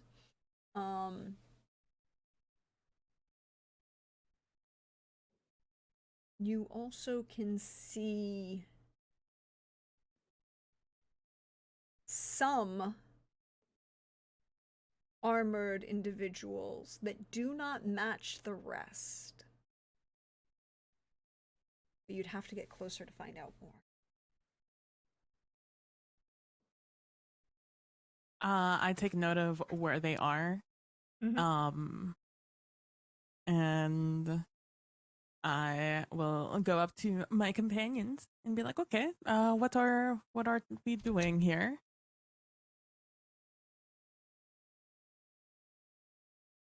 Trying to figure out how many ways the room is plotting to kill us. There are so many. Yes. So far, we've agreed to stay away from the tall statues as their heads might shoot fire, and we don't really care to find out. Fair enough. Given previous statuary definitely did the burn things ability. That makes absolute sense. I also think that the floor's got to be booby trapped in some way. But the most stable areas have to be around the pillars. Otherwise, architecturally, the whole thing would just collapse.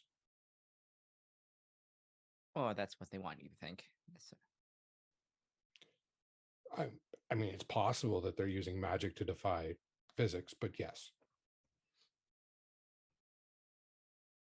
It's a lot of magic, though. Yes, but considering the grandioseness of this entire place, I could beyond them.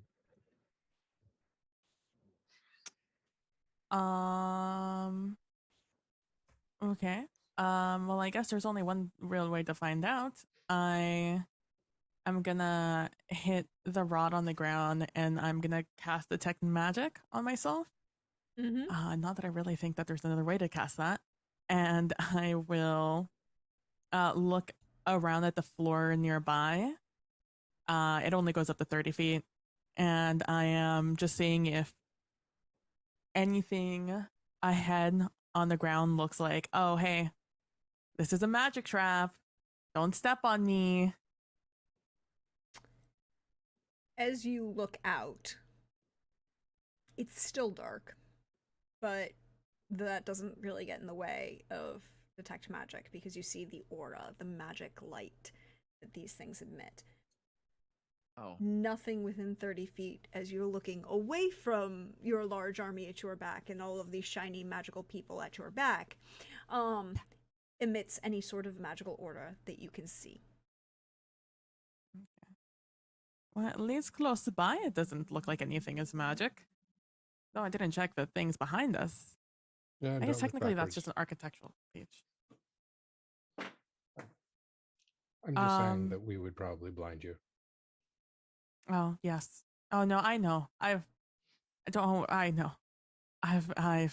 Anyways, I will take a few steps forward. Use taking the path that, or at least forward towards the pillars that Javi was talking about, what's most likely to be the army's path. And see if anything happens. Until I can't see anymore, and then I won't go forward anymore. Ooh. Unless someone wants to cast light on me. Otherwise, just walking until the edge of the light. Fia will float over and it's like, I know that my you're probably flashlight.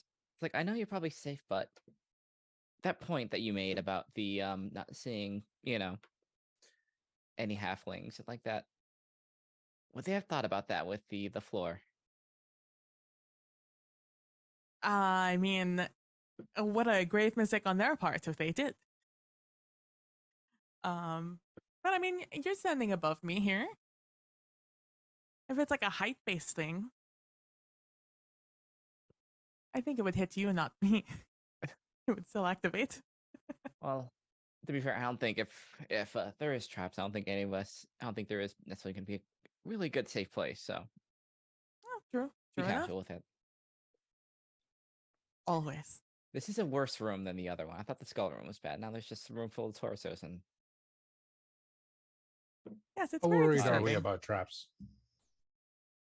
Not at all. No, Me. we're just Tibian is not worried at all. I'm just Natalie, taking a casual stroll through this room until something bad happens. Yeah. So you're moving forward beyond. Yeah. With the glowing bard is providing light for the halfling who is casting detect magic. Yes. Don't look at the glowing bard. I've also made that mistake. Don't you worry.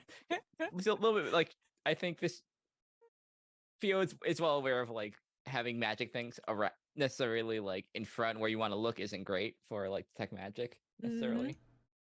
It's actually really nice that it was very dark because it's something being a non-magic caster, it's kind of odd to see auras around things because I'm just like, am I just seeing something? Is that just like, the mirage effect you get when the sun's real hot on the road? I'm like, is that what I'm seeing or is that magic? Is sometimes what I experience. But when it's super dark like this, super easy to tell. Yes. So the answer is, as you proceed forward, there is nothing magical on the floors. You can see a couple of the remains look like there are a couple magical items on them. Mm-hmm. Perhaps some sort of personal jewelry or something that wasn't taken. Well, you know what? If they died, it wasn't very effective and not worth it. No. I have no Um, interest in looting these bodies. It's like, well, it didn't help them, so Nope, Uh, that won't help us.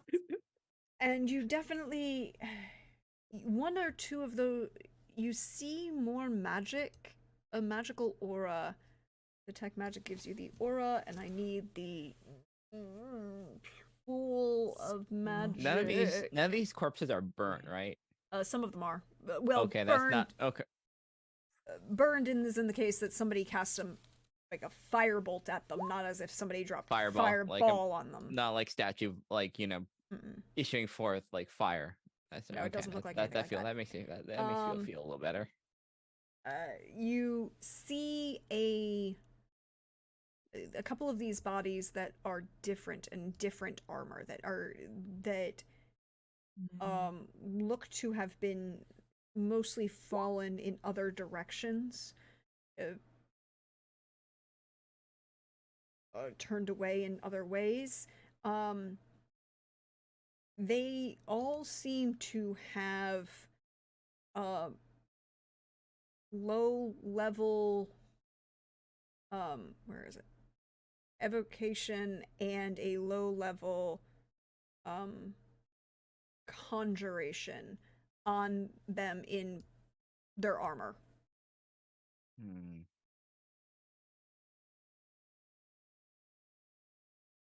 I'll take a second to see that when I see that, and I'm just like on their armor because I wanted to get a look at the the people who seem like they weren't here originally. Anyways, so this will be a good chance to stop and look at them. So I stop and look at them, and I go for the glaring thing first. Do I see any insignia or anything on it? So the ones that are conjuration and evocation? Yeah. You do see an insignia on them.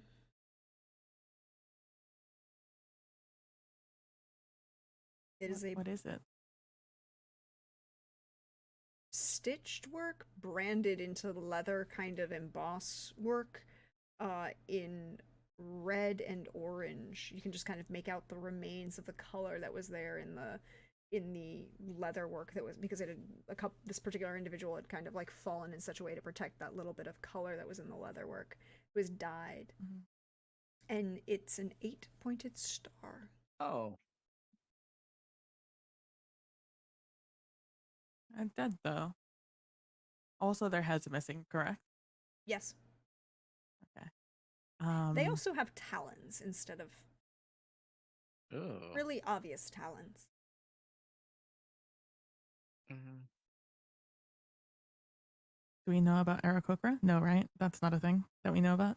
No, it doesn't look In this anything else world? like it doesn't look like it has wings or anything. It just looks like it has 5 fingers and the fingers end in talons. Oh. Okay. Interesting. No one's ever seen an Aarakocra. Okay. Interesting. Some sort of taloned beast individual with armor, with an evocation on their armor. You can, and more important, as you get closer, you realize it's part of that same star. Both spells are anchored to that star.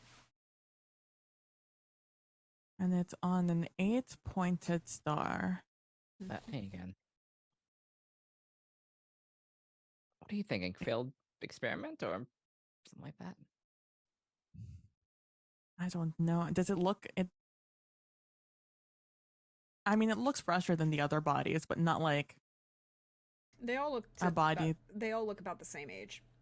That's not. Yeah, it's something from time before. Is it not a 7-pointed star that we are looking for? It's an 8-pointed star, 7-pointed, correct? You know 2 stories. Well, wait, does Tibian know? Tibian No. does not know. Tibian knows about the reports about a 7-pointed star on the bandits that were attacking the old Southern Duchy. And you also came reports of other individuals using the same branding. Kind of like mostly low-level bandits, no major connections that you can find.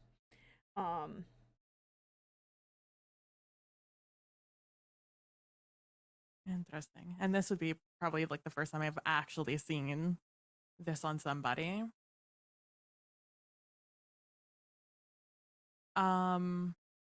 Which ones have the magic or like the little circular thing for the spells or whatever it is? Enchantment. As you walk through this, Mm-hmm. you see that it is maybe 1 in 30 or 40 bodies. Very, very uncommon. Their leather armor seems to be a little bit better made. And running the other way. Not necessarily running, but falling the other way, other direction. Mm-hmm. Okay. You could roll me an insight. Sure. I'll let you use insight here. Because you guys don't have deduction in this system, which I feel is sadness. Yeah. 34. Okay. It looks like these were the attack. It looks like these were the attackers, and a couple of very few of them were killed in action during whatever they were killing, and each of them has in both the evocation and the conjuration spell, whatever spell they were anchored to this branding embossment that was on their armor. And not all of them have the like one of them had these talon fingers, but others of them look very much of similar heights, similar builds, but not in the sense that they are perhaps all within the similar species, but not within a necessarily a family grouping. It looks like this cult has been causing issues ever since whatever time they're from. Because these guys look like they are the attackers of the poor people who died here. Well, it does seem to lead to some urgency to get rid of the 7-pointed ones, if they did come from if it was a related group. Hell of a coincidence. Do this patterning just kind of, is there like design lineage between the two, like, or is this just like or is the arrangement totally different? Well, I mean, it's a pointed star, right? Like it. Yeah. And wait, Javi, have you talked about anyone about that? No. About the origin of the 7-pointed star? Or yeah. Yeah, that it's basically a terrorist group trying to exterminate the elves. Yeah, because it's based on the 8-pointed star, right? Like you talked about that. I didn't talk about the 8-pointed star. No, I just said that it's anti-elf. You just said it was anti-elf. That's true. I mean, because I had no reason to talk about the 8-pointed star. This is true. Until I see this, then I have a reason to talk about the 8-pointed star. I mean, like, if one of the two of you mentions it, somebody might explain it. I think we're. This is not like this is not quiet. I probably Yeah, Well, like that's- I mean, we're we're, probably like, have walked a while though, right? yeah. How far are we from the group? It depends. Were people keeping up with you?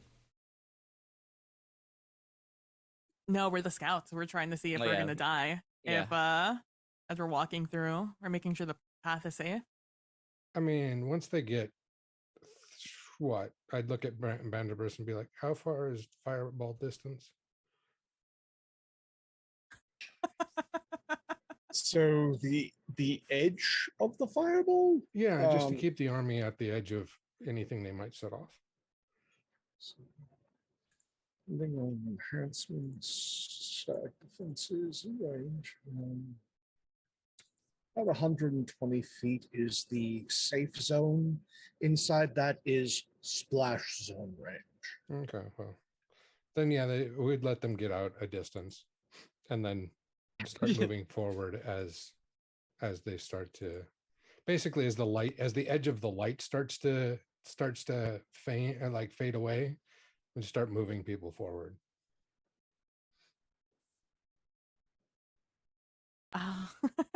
Fireball range. And yeah, I'll just keep an eye out for more magic things until we reach the next door. And then I'll mention it. Honestly, not the highest priority for me. Because I already assume that these are the bad guys we're going up against to like rush back and tell people about the star. But I will inform them when you guys get here. So, when you get within range of where Tibian and Theo are, again amongst these these columns, and these two statues are kind of in the middle of this space, and you realize that they are a good 200 feet from the entrance of where you came in this large open space. And Javi, as you look around at this point, you're maybe 100 feet from them. Okay. Really? From the 100 feet from the statues, and as you kind of look at them, you realize that this space extends outwards for quite a while, almost to the edge of your vision. You don't really see a wall, and these columns are spaced every 25 feet, basically, give or take, a couple inches, that perhaps might give the indication that their measurement system was a little bit different than yours. Just enough to be like,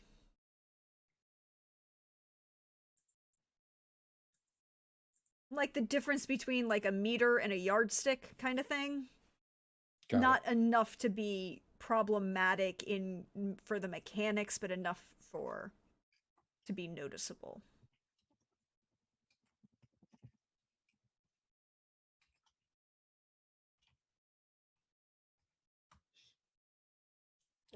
Yeah, so as we get close, we'll just follow along, and then as soon as we get close enough to, I guess, be back within speaking range, and just kind of call out and see if they saw anything strange.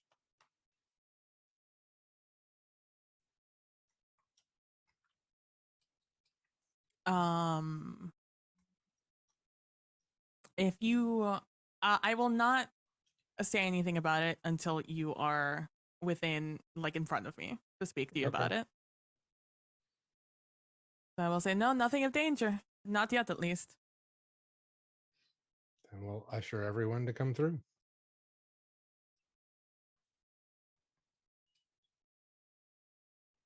Have we found a door or anything? Another passage? There are a number of like archways that leads off into a number of passageways that kind of go off in various directions. You're like in a central point. You can go in pretty much any direction off this spoke of this large gathering center. Wouldn't you then smell a little bit more like death than the others? You could roll me a perception. Oh, sure. 23. 23. The little bit more like death seems to be to the west northwest. Sorry. As we're walking, you smell a little bit more pine tar to the east.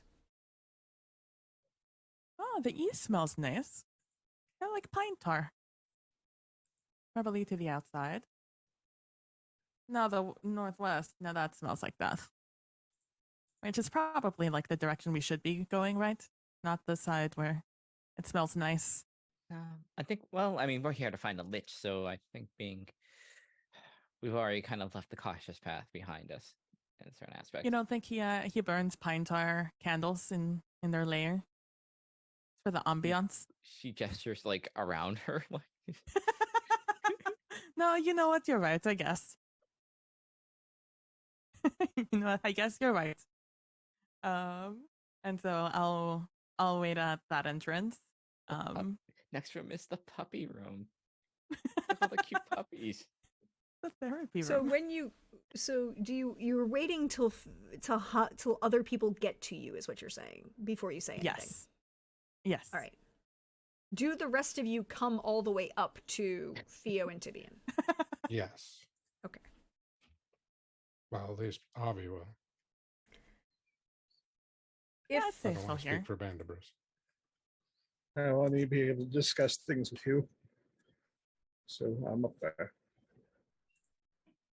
as you're kind of progressing, a number of your dwarven clerics are making gestures of not fully last rites per se, but enough to kind of like, Mm-hmm. I don't have time to do a mass funeral, but let me give you a little bit of last rites as they kind of move through this large open space of corrupt Yeah. bodies that they come across. Mostly, so you know, anointing come things back. as they go by. Good on them. Yay. May the As soon friend be as with you. May the friend be with you. May the friend be with you. May the friend be with you. May the friend be with you all. All you. And also all with of your you. God damn it. And also with you.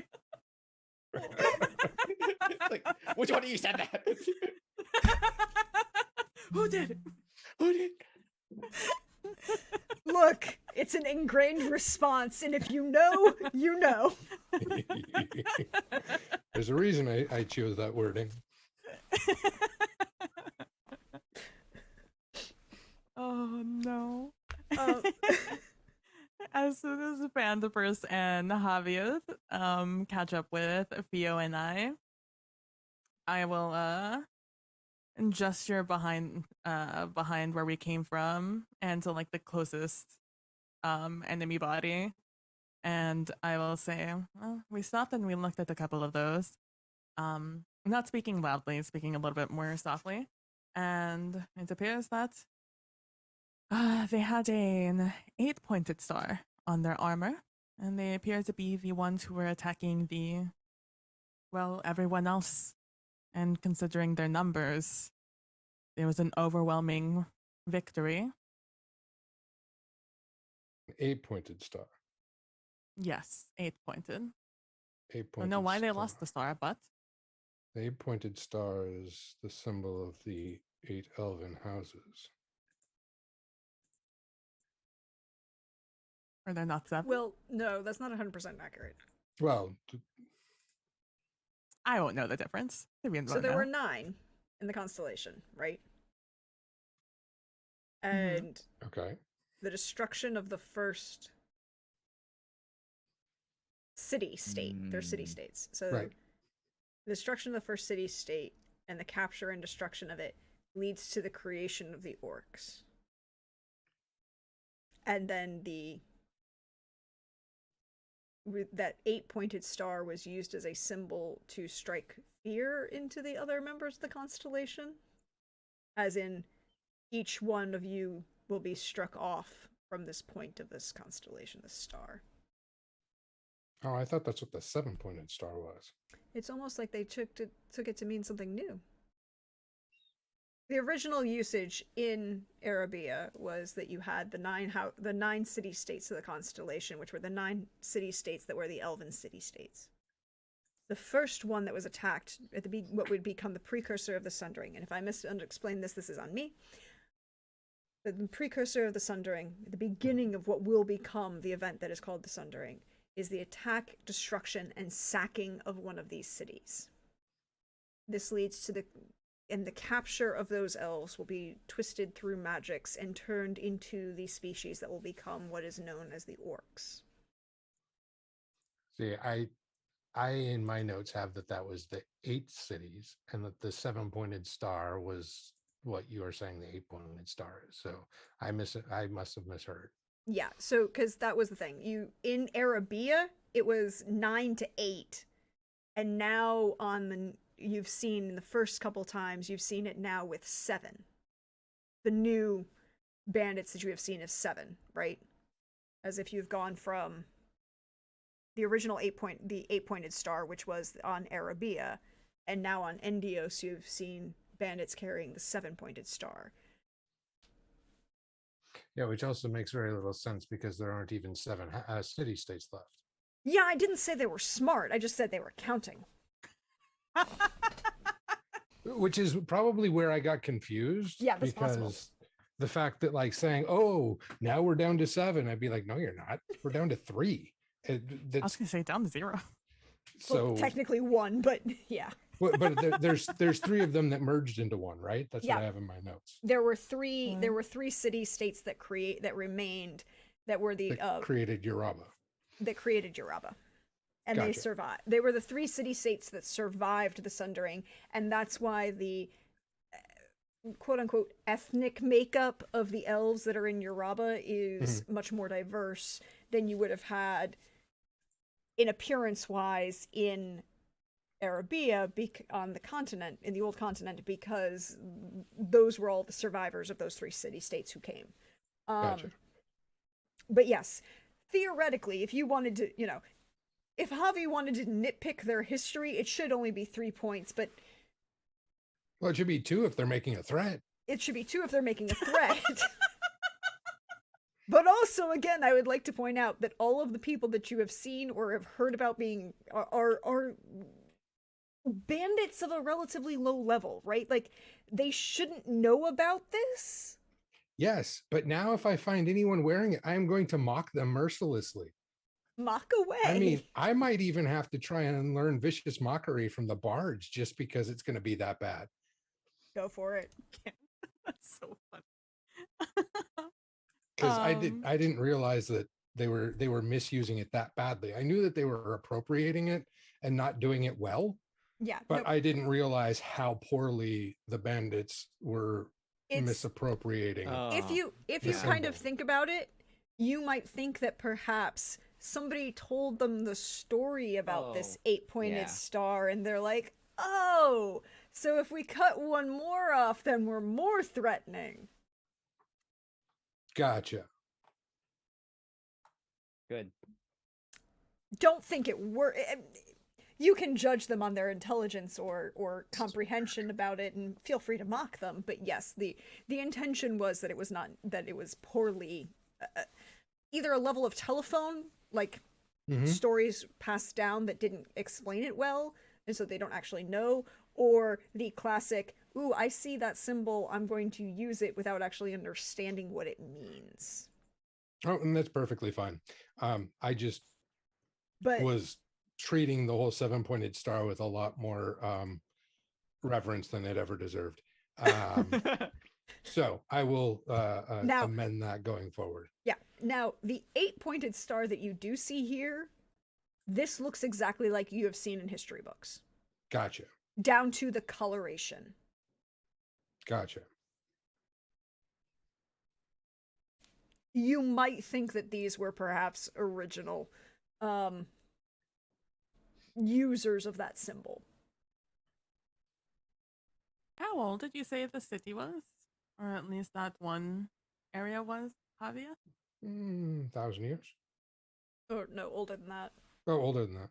The city itself predates the Sundering. Gotcha. So, the Sundering was 2,000 years ago. So it's 3,000 years. Perhaps, yes. Perhaps. Which is for most of the elves like a summer. What's not me, mind all the you. Way over here.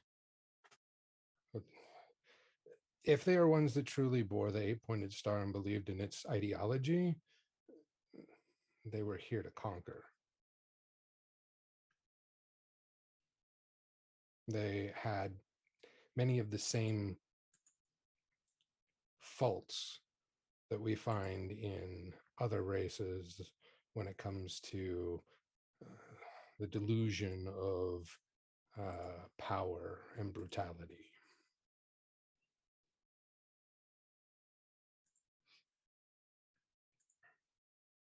The Very symbols, far away. the symbol's entire purpose was one of threat. It was one of fear. And anyone who believes in fear mongering as a way to assert one's dominance clearly doesn't understand what it takes to be in control or to be a leader.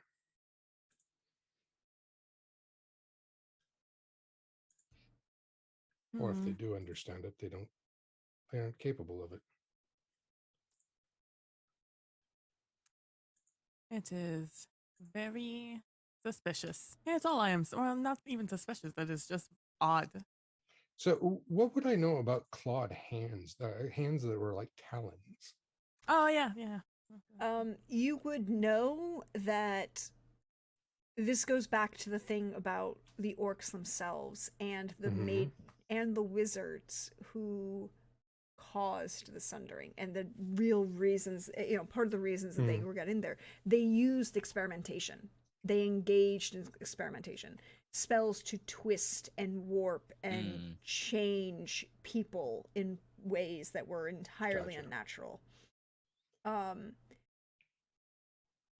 Which means that they all have similar build, but not the same necessarily even full biology. Yeah. And Got it. it would not be uncommon for them to take for their troops, and that's why those mages took that city and took those elves to turn them into orcs, to turn them into shock troops, as heavily tied to the magical weave that would heal them relatively quickly, increased their muscle mass, increased their desire, and gave them a hair-triggered genetic rage that was tied to the weave of magic that basically gave everybody them a racial ability of berserker rage for barbarian rage, and then would put them in the front lines and just let them march over whatever army was in front of them. But they were also inclined to cast experimentation on their own followers, permanent human transfigurations and transmutations, integrating animal features into their own kind. Not like those creatures that you saw on the bas reliefs, because those looked like they were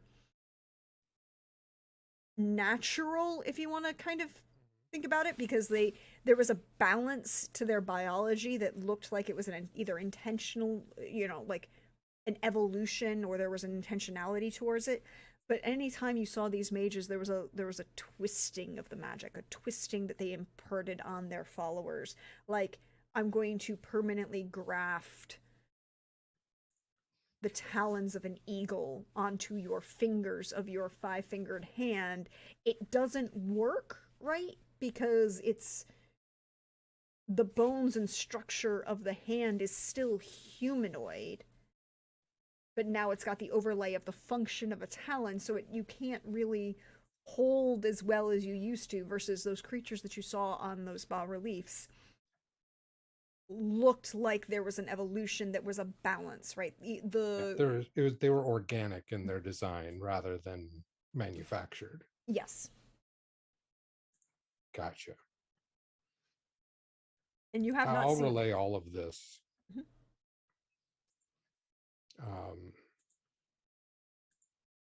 And I will take the time to cast Sending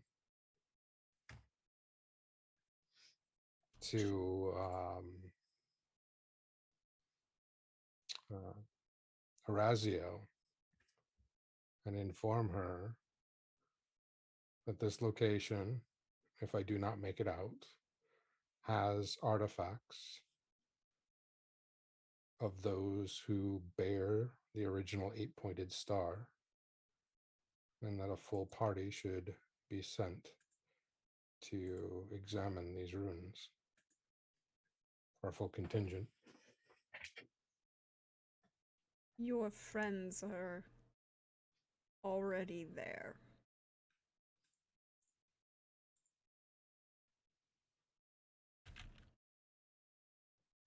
I will say out loud to the party, well, that's comforting. Oh, I don't think anything of what you just said was comforting. What No. are you talking about?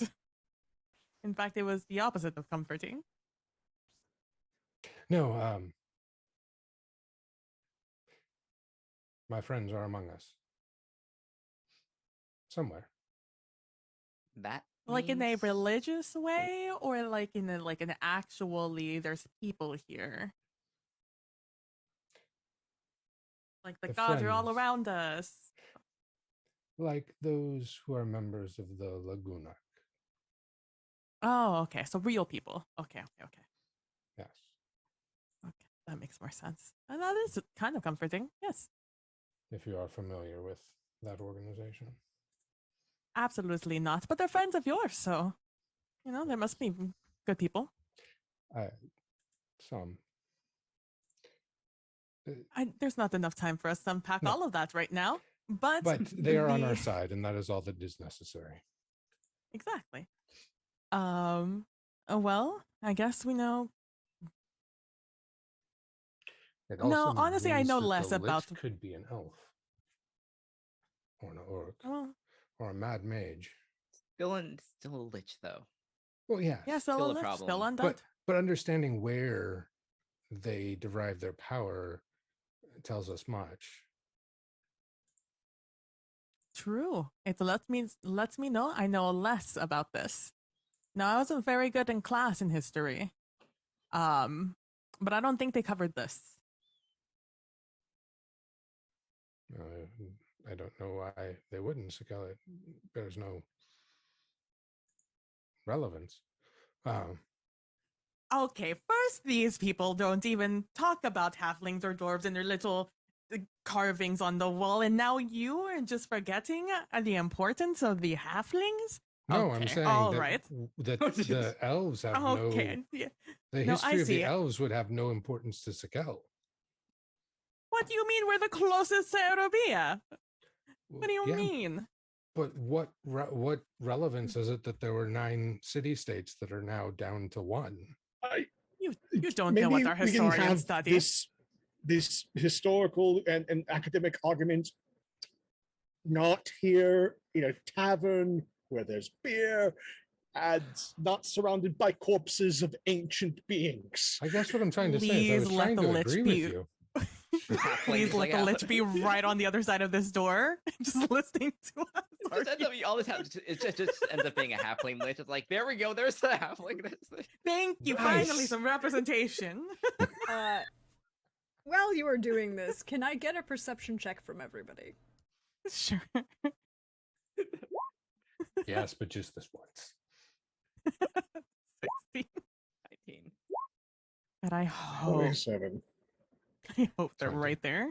So, Bandibus, it is not a lich that's right there. It is, however, a figure kind of emerges from away from one of the pillars as you're saying this and kind of like stands next to you. You're really the first person who kind of notices them, and I think there's a quiet that kind of comes out as they kind of move slightly more into the light. A tall, distinguished looking individual, elven ears, their hair pulled back, stands very erect, dressed with long black hair pulled back. Tall individual kind of cock their head and say, "It's indeed intriguing that this is a conversation we are having in the domain of an undead fiend. I hope you're friendly. Of course, I'm a friend." I mean, what other conversation would we have other than the origins of the evil around us? Eramus kind of cocks their head and considers that for a moment and goes, how to destroy them? Well, if you know their origin, you know how to destroy them. I see value in this statement.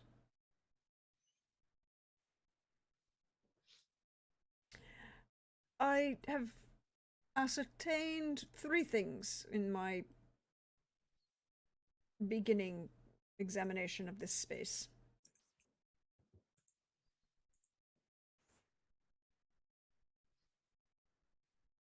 The Lich is not alone in its undead state.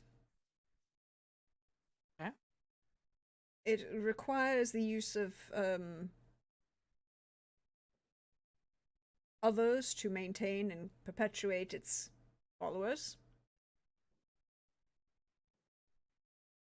It is also very aware that we are coming. Oh well, yes. That's pretty odd. We haven't been quiet at all. As we're obviously. marching. We're marching an army. It's hard to be quiet. No offense, to the. I'd be honestly concerned if they didn't know we were coming. Yeah. While surprise is a lovely advantage to have, it's not one that is always readily available. No, and apparently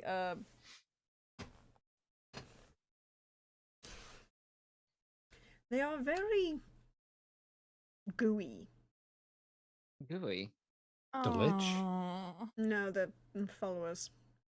Oh. Oh no. I just Like- got this cleaned. Like gelatin? Swamp Pitch. mud.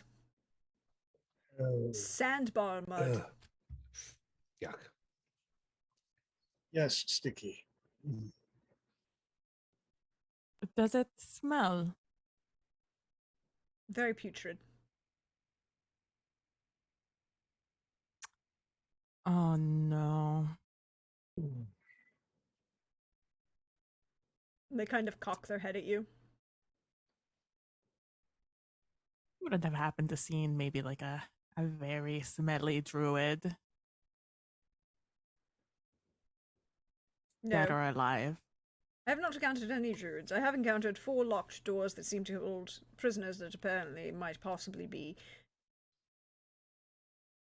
the means by which the Lich is acquiring life force to fund and perpetuate their cult. Oh, we should probably free them. Yes, Yes, I mean that's what we came here for, right? Yes. that and Yeah. the witch's destruction. Yes, it's Mhm. columns Right, A and B are yes. both correct. Answer. Yes. Okay. Let's unbind them. Could you tell us which direction the Lich is and which direction the prisoners are in? And the Lich and the prisoners are both in this relatively direction. There's a large ritual chamber. The prisoners seem to be held within it, suspended, well, above slightly. The doors are higher, I guess, is the more accurate statement. Oh, So Hmm. not quite an oubliette, but we're getting there. and they're locked? Well, I would assume so. None of the prisoners have left them. And I have not yet been able to ascertain them quite yet. I need to get a little bit closer. Surprisingly astute to our usual means of transportation. I mean, Lich, old. Probably been around the block.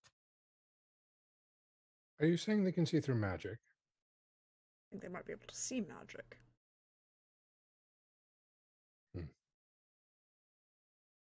Okay. Well,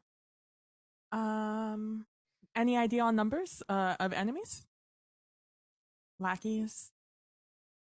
At least a few score. It's not easy. Okay. So a fight before the clearing out the rooms. I don't know. A fight while we clear out the rooms.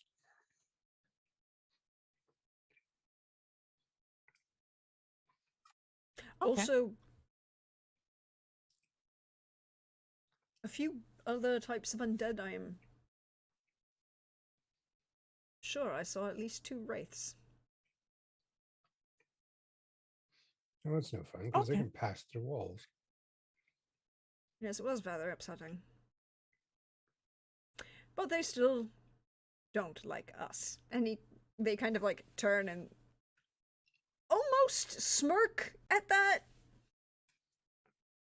It's like a change in their affect enough to give you the impression that they're smirking, but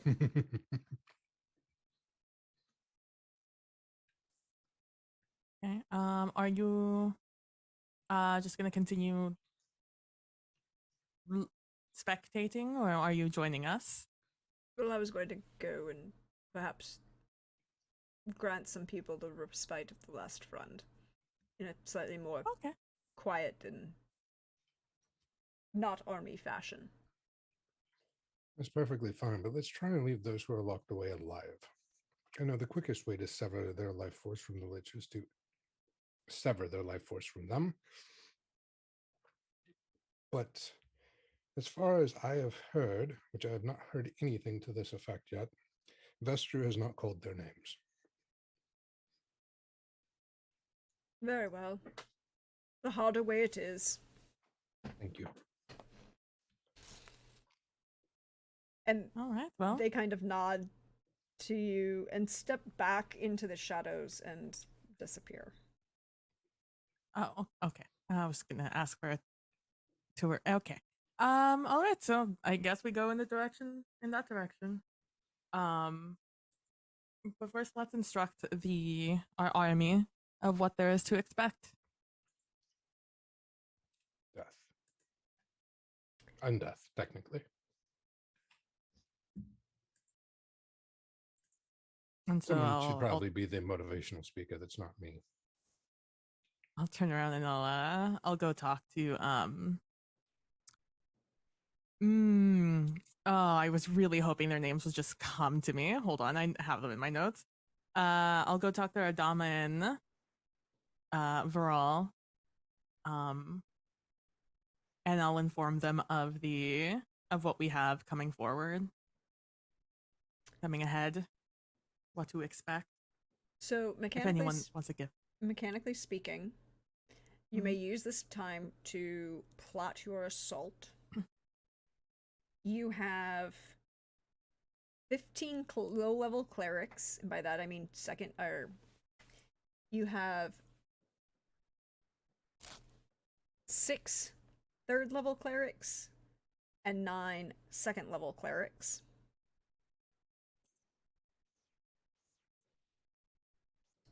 Viral and Adama, who have character sheets, and I will roll for them if you tell me what you want them to do.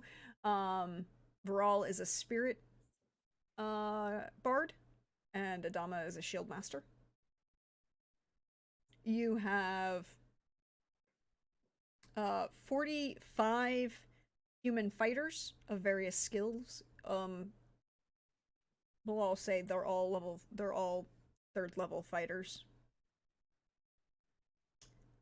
You have 45 orc fighters, also third level. And you have 20, let's say, what is it I wrote down?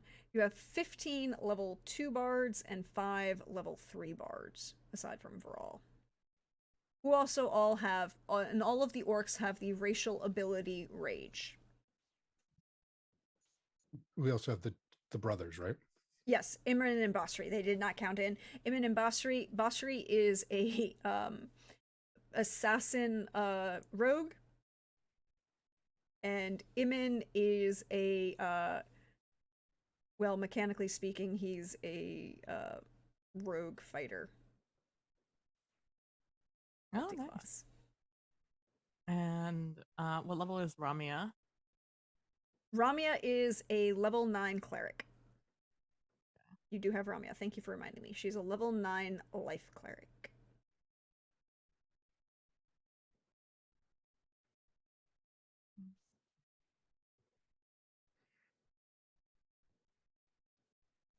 And Aramus is a level 12 assassin.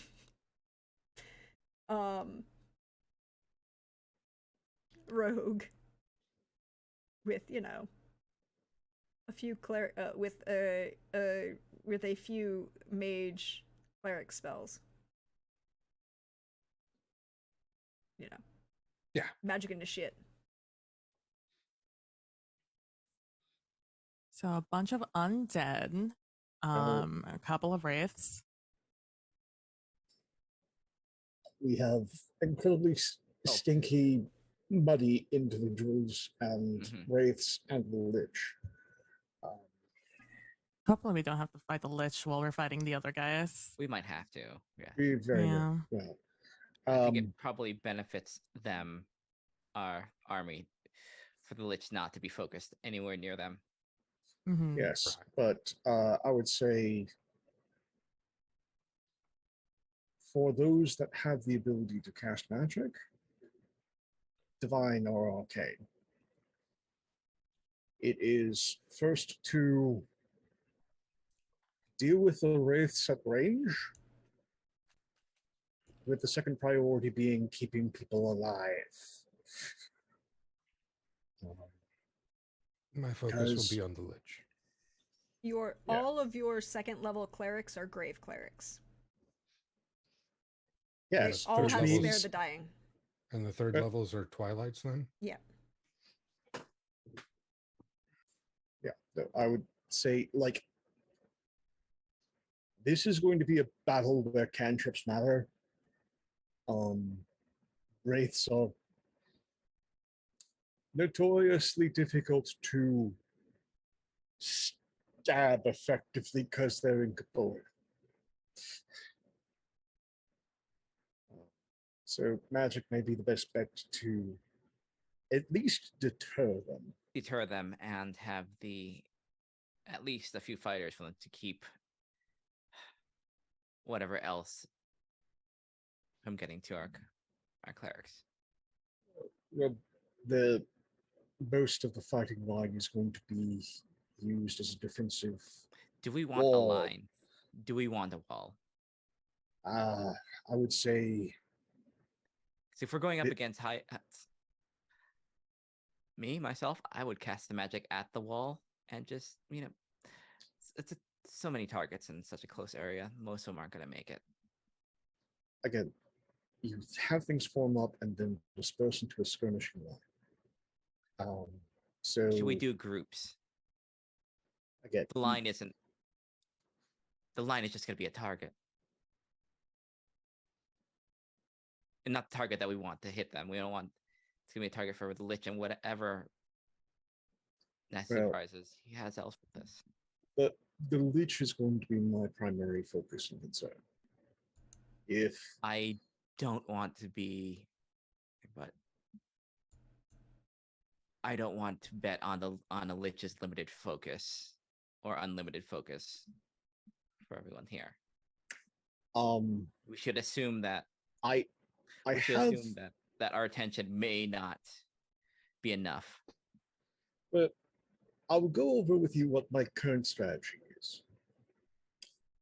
I have two modes. The first mode is to just say no to everything that it tries to cast. The second mode, I get annoying as I become a thing that the lich is going to constantly trying to kite, because I'll cast anti-magic field and just try and hug him the entire time while Tibian and whoever else just pummels the thing into dust. How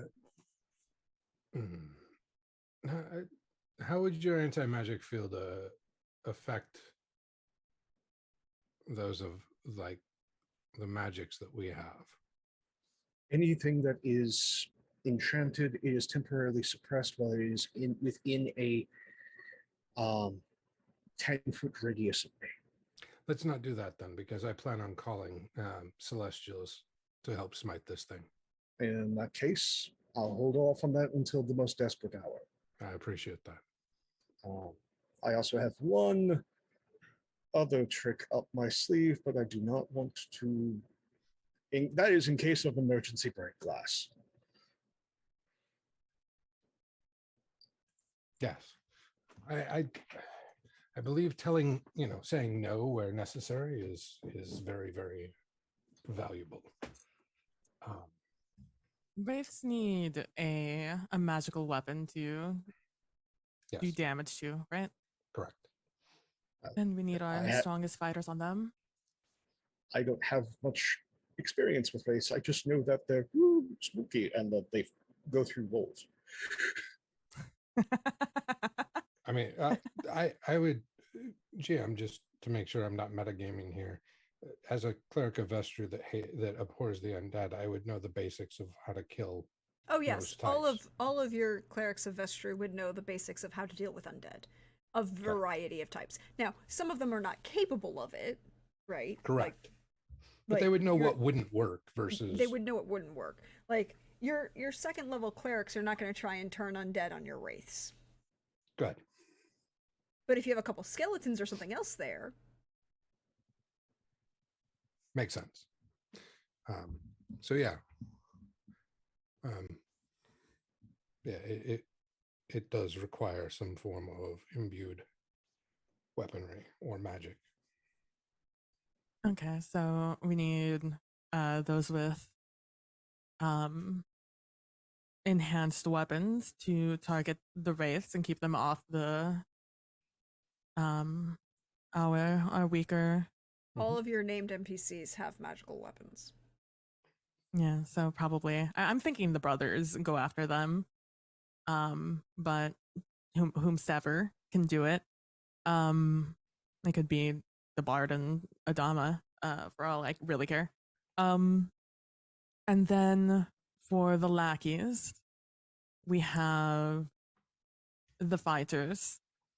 For the gooey boys, we just have all the rest of them because they are our numbers.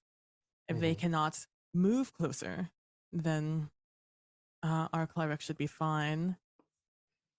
I would like. We will need people to open the doors for the people who are trapped inside. Ramus has started that process. I mean, hopefully they could do it fast enough. Hopefully, while everyone else that would be watching is busy fighting. Correct. Mm-hmm. And then have a cleric or two go in and inspect and help out the people inside. So we would like to have some of the clerics, if not all of them, in the back, farthest away from any AoE attacks that may attack us, area of effect. While we preoccupy the big guy and anything else. I mean, we have to. This is its home. It had who knows how much time here. We have to expect that it has the entire place trapped. And we have to keep that in mind, not only for ourselves, but for our compatriots. I have a spell for that.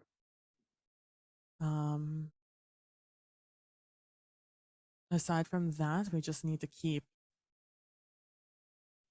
numbers up. We have to make sure that we do not take too many hits. I do not expect all of us to make it out alive, but I would like for most of us to make it out. Whomever's name Vestra has not called will leave here this day. Speaking of of keeping the getting the first hit on our lich friend, Tibian, there's something I thought of. You can get pretty much anywhere real fast. Even when with my performance, you can get there even faster, correct? Yes. So you can probably close no matter where that creature is, you can probably get to him. And his spells aren't his spell casting isn't going to be as effective with someone, just punching the shit out of him. I mean, one can hope. I do not know the limits of a lich. What I'm saying is, how would you like to be not seen for at least the first few things, the first few moments? I can do that. Yes. Just run in. So long as they don't have any crazy I can see through invisibility. Although they can see magic, they will be able to see me. That is a good point.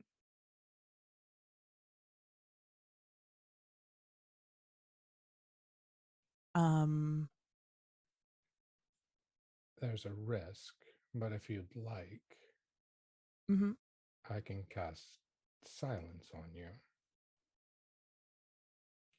We won't be able to hear you scream, but the lich won't be able to cast many things. What does that do? Silence? hmm Exactly what it says. Nothing within a 20-foot radius can be heard or said. Can't cast Everything within spells. it. No, it makes it. It's not that you can't. It just makes it difficult. Anything with a verbal component Verbal is component. A impossible lot of to things cast. require. Which is It not would all make their magics, lives but as many of them. just. I mean, it's definitely something we can attempt. You can drop it at any time, right? Yeah. If need be. I also only have to be within 120 feet of you to cast it. So I can cast I think it whenever it's necessary. I am okay with that. Okay. Then as soon as the lich shows its face, if it's not there originally, my goal will be to run straight up to it and get at it. Sounds good.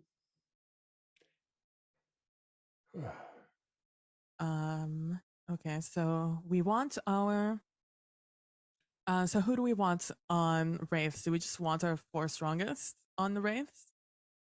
Get them off the field as soon as possible? Whoever is capable of killing them, just designate it that when they see them to kill them. The highest necessary Uh, target. Adama would volunteer to take at least one of them. I just don't want you running across the battlefield unnecessarily. So if the wraiths happen to appear on the side with, and now their names escape me, Basri, then Basri should do it, is all I'm saying. I mean, there's apparently 2, so Oh, yes. it would be good to spread them out. Oh, yes. Either way. I would hate to designate it to one person and have them waste much time trying to chase someone. If that makes sense. Let's see. Should we just put Adama? Magics aren't useful on Wraiths? Are they another Magics one that are useful on wraiths. Again, think of something that is not substantial. Most things that are going to hurt it are going to be magical in nature. Similar to the ghost dragon, not dragon. Okay. Then I say just put our 4 big guys on lookout for Wraith duty. Adama, the brothers, and Viral. Just to, as soon as if it comes near them, to focus on them. And that way we can have them 2 on each side of the room. Sounds good. And then when they're not fighting that, they can fight the other guys, the gooey boys. And if you happen to see the phylactery, destroy it. So for, I know what a phylactery looks like, but for any of us who don't know what a phylactery looks like, what are we looking for? It could look like anything. Well, that narrows it down, certainly. Okay, just fuck up the room. If it looks like a container, destroy it. Again, you're looking at the principle of a soul cage. It can take multiple forms, but it is always expensive. These things require rare materials, and someone who becomes a lich, this is the culmination of a lifetime's worth of work. It is something that they may not make flashy, they may make it utilitarian, but most magi, myself included, have an ego. and this is the ultimate expression of it. So treat it like a sacrilegious thief who would melt down some icon for the weighted value in gold. Desecrate Okay. it. And you can just smash it, and that works. It may have defenses. Again, Lich is one weakness, but it's also the one way it keeps its existence going by feeding souls into it. It won't be as easy as destroying a crystal goblet or something, but I have faith that we all can be ingenious enough. Yeah, well, I feel comfortable with this plan. You'll really know if you've gotten close to it, because if you pick it up, the Lich will probably turn its attention on you. I'll get real angry. Okay. Is there anything else we would like to plan for? Don't die if at all possible.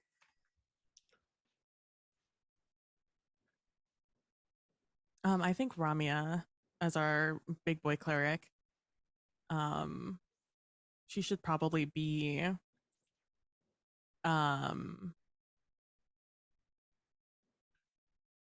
I don't know, where should she be? And should she like prioritize the guys coming out of the cages? Should she prioritize the If bigger guys and somebody healing? is in rough shape of those that are contained within the cages, she's the one person amongst us not on the battlefield that can bring them around. Yeah. Okay. So we can do that.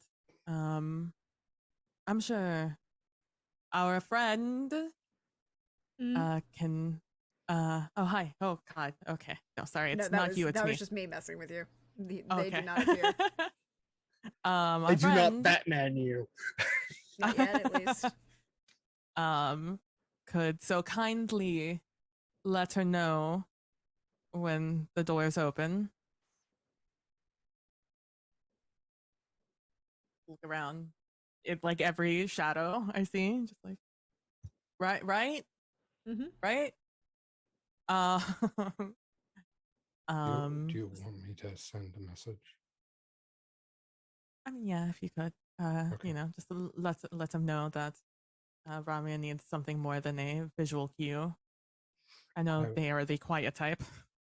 I will use the wand of sending and send a message to Aramis and let him know that if any of those Ifris are in poor health, that Ramia, and I'll describe Ramia very briefly, let Ramia know.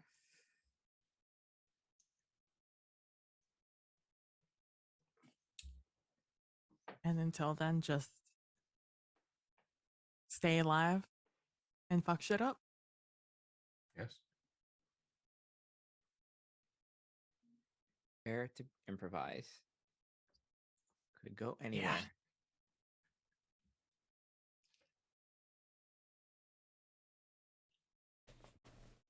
So, you have a plan. You have support. You are well rested. I'd make sure to tell the clerics that they should make sure that no one whose name was not called by Vestru falls this day. Well, you have a bunch of grave clerics who can cast Spare the Dying as a bonus action from a distance. So, Yep. that's a good thing. But that's where we're going to end for this week, and we'll have a Lich for a finale next week. And I will even leave those 4 points of luck that are currently on the map for next week. Because I'm pretty sure we'll need them. I mean, I currently have 6 of the 8 points of luck I was given last week.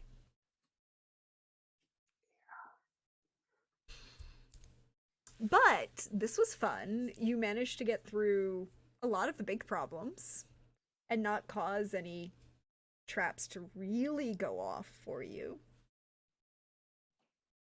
They could have gone really badly, but you didn't. You made it through. I'm glad. Thank you everyone for being here. Thank you for my wonderful players. I'm gonna let them say goodbye and do all of these things. And share some love where you can be found this week. All of those good things, and give your small army. Give me the odds on your small army for this lich next week. Why don't we go in reverse order? So we start with Pope. Hey everybody, Pope here. Pope World Bill on Twitter, Pope World Bill on Twitch. I work in all your streams. If you first business then pleasure. If you want to see more of this ridiculous face, you get a number of opportunities. Monday over on Wandering Dan, 8:30 p.m. Eastern, I believe is our finale for the season of Montreal by Night. Nothing is the Ravnos' fault, and a lot of big red buttons got pushed. So come see the ramifications of panicking. And then definitely be back here for an entirely different form of panic next week. As for the likelihood of our army surviving, I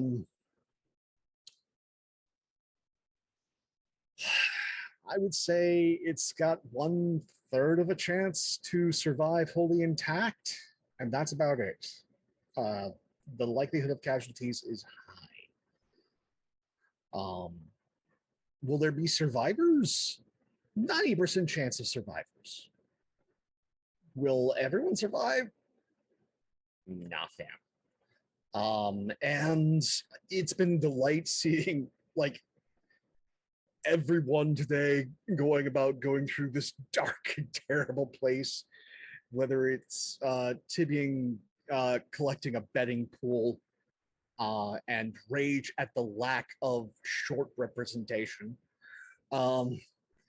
or Theo being fabulous and our literal Tinkerbell for the party, and the Javi with the mysterious friends philosophizing and knowing that our 7-pointed star folks are idiots.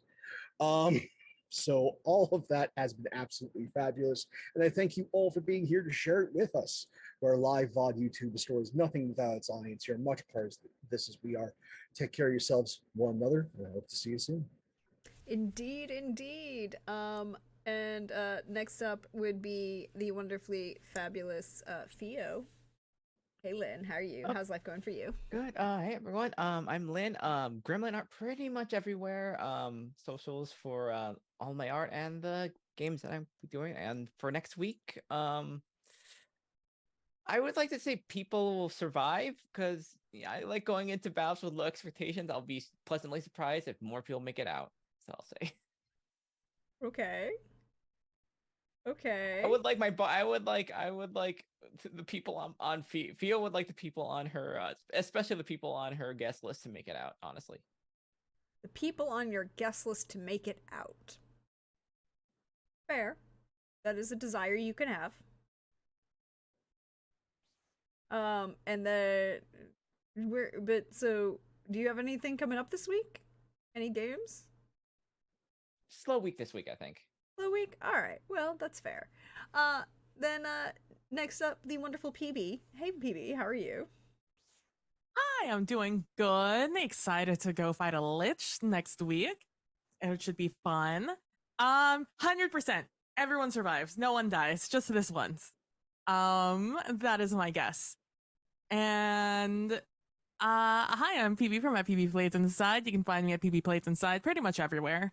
And this upcoming week, we continue on with our Grandmaster adventures with my best friend Nillyline, where we take on some of the most difficult endgame content designed for 3 people, but for 2 people. We are stuck on one of the maps, which we knew was going to be the most difficult because everyone said it was going to be the most difficult. When we went through it on regular mode, it was difficult. So doing it on the hardest possible level with so many limitations, it has been a little bit of a struggle. And then they changed it up halfway on us. So with the mid month or mid season patch. So we're just having to relearn what we already learned. So that's been an adventure, and hopefully we get it done this week because we still have another 2 to go afterwards. So that is what I'm up to this week.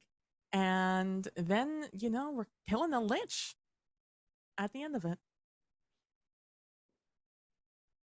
Oh, and also, I would like to shout out to the best GM Prax out here doing these awesome maps for us and doing all this stuff and preparing all these cool traps that we just Bob the Buildered over, and this really cool story that she has just constructed. If you guys didn't hear it last week, the entire story of the that was told as we descended down these stairs into the room that we opened up this week, and then the story of the just tragic passing of these people from this area, and just opens up so much lore. So if you've been keeping up with the lore, holy moly, is this just so shout out to Prax for just putting in the work, not only for her amazing world, but also the game she's prepared for us, because it's really cool and really awesome. Thank you for that. Yeah. I appreciate it. And then last but never least, hey Chris, how are you? How's life going for you? Doing great. For the probably the first time Javier gets to confront a major undead issue, something he's basically trained his entire life for. So in a way, he's excited. He gets to serve his god in a way that he has not yet been able to do, as well as use parts of his training that he has not put into full effect before. So this is exciting for that aspect of his character to be coming to the forefront, and loving the weaving in of both known and unknown lore to the players, because like we had a lot of lore dumps in our first season, like our individual sessions and also behind the scenes, as we created these characters and placed them in this world. But we're also running into a lot of things that aren't just expansions on that, but are wholly new. There was hints throughout about peoples being on this continent before the Great Sundering and the Great Migration, but like that's the closest we ever got, and now we're kind of like almost living it, and that's awesome. And the literal spotlight being on Fio is perfect. Loving every second of it. And who better than Tibian to take bets? So, Bandabris, I will definitely be contracting you for any major construction projects that I have in Yaraba going forward. Just be ready for that sending. Oh, and yeah, this is the only game I have right now. Unfortunately, Tuesdays, Electric Bastion Land needed to end early. Life sometimes does not work out the way we plan, but I will be back here next Saturday. Yes, see you then. We will be back for the season finale of A Song of Agapia's Fortune, season 2, next Saturday. And if you missed any of the season 1 and you want to check it out, hi, there's a YouTube for that. Go check it out. All everything's in nice, neat playlists, all organized to make your life even easier. Hey, as for me, hey y'all, you know who I am. I'm at Turgeon on Twitter, or Prax the Bard over on Hive, or Praxagorth as me before. You see me around here on Twitch. You can find me back here. Thank you, first of all, to my players for tonight. I loved every minute of this. I'm looking forward to seeing how next week goes. I am fully preparing to be slightly a little bit crazy, with the level of NPCs that I might be delegating for you to be going like, you guys get to decide who these people are going to be doing, because we have 2 armies. It's going to be great. It'll be fine. But other than that, we'll be back here tomorrow, 8 p.m. Eastern, for the penultimate episode of the final season of Witcher Roads Home. There was bonding in the desert. There was meeting strangers in the desert. There's more sepsis. And Pope's reaction says everything. And we'll find out how that goes. Sepsis? Like they need antibiotics? So Witcher has crits, a crit level of crit tables and critical injuries. One of the most, there's, you know, little baby simple crits and then complex crits and then, but deadly crits are at the far end. It means the difference between your defense roll and the person's attack roll was a 15. Okay. And one of the most common, well, not common, but one of the deadly crits, if you hit the torso, is to cause sepsis and bleeding in your opponents. And the Witcher is Brenna Sepsis von Velder. Might as well be the name. Fair enough. I'm not gonna lie. There was a lot of sepsis given, and it just happens. You roll 2d6, and unfortunately, it just ended up being that multiple times the sepsis kept being rolled. It's hilarious. That is funny. But we'll find out more about that tomorrow.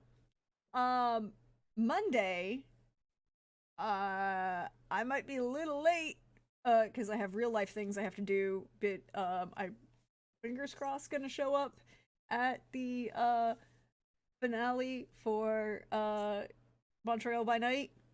I would like to point out that it is nothing yet is hashtag Ravnos' fault. It might eventually become the Ravnos' fault because the Ravnos decided, fuck all of y'all, you've started a fight with me, I'm gonna fight back. But up until this point, nothing is the Ravnos' fault. I feel like I should point that out. Ravnos is not the reason there are 2 Archons on their way to Montreal. This is correct. Not at all. That's the Samich's fault.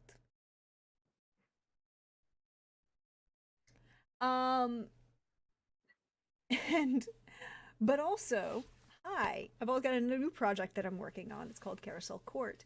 If you've been following that or you want to check it out, I've been building some houses for both players and NPCs. This week, on Thursday and Friday, I'm going to have 2 guests that will be coming over, and we will be building houses with my guests, and I cannot wait because it will be a lot of fun. I'll post more about that on my Twitter and share all of that. I also, you know, if you like what we do here and you want to support it and you want to help out the channel, you know, pay for the beautiful art that's up there on the screen provided by the wonderful, lovely Half-Arse Hermit, or if you want to help support all of the hardware and the software that I go into doing all of these games, I have a Ko-Fi for that. I also have a merch page that exists. There are things, and people might have physical merch that exists in the world, so hopefully, you know, you might want to check those out. Just saying, it exists. But other than that, check my Twitter because I post where I'm going to be, and the wonderful, fabulous, fine folks like these people here that I get to hang out with and see and play and tell stories with. But we should send some love out into the universe.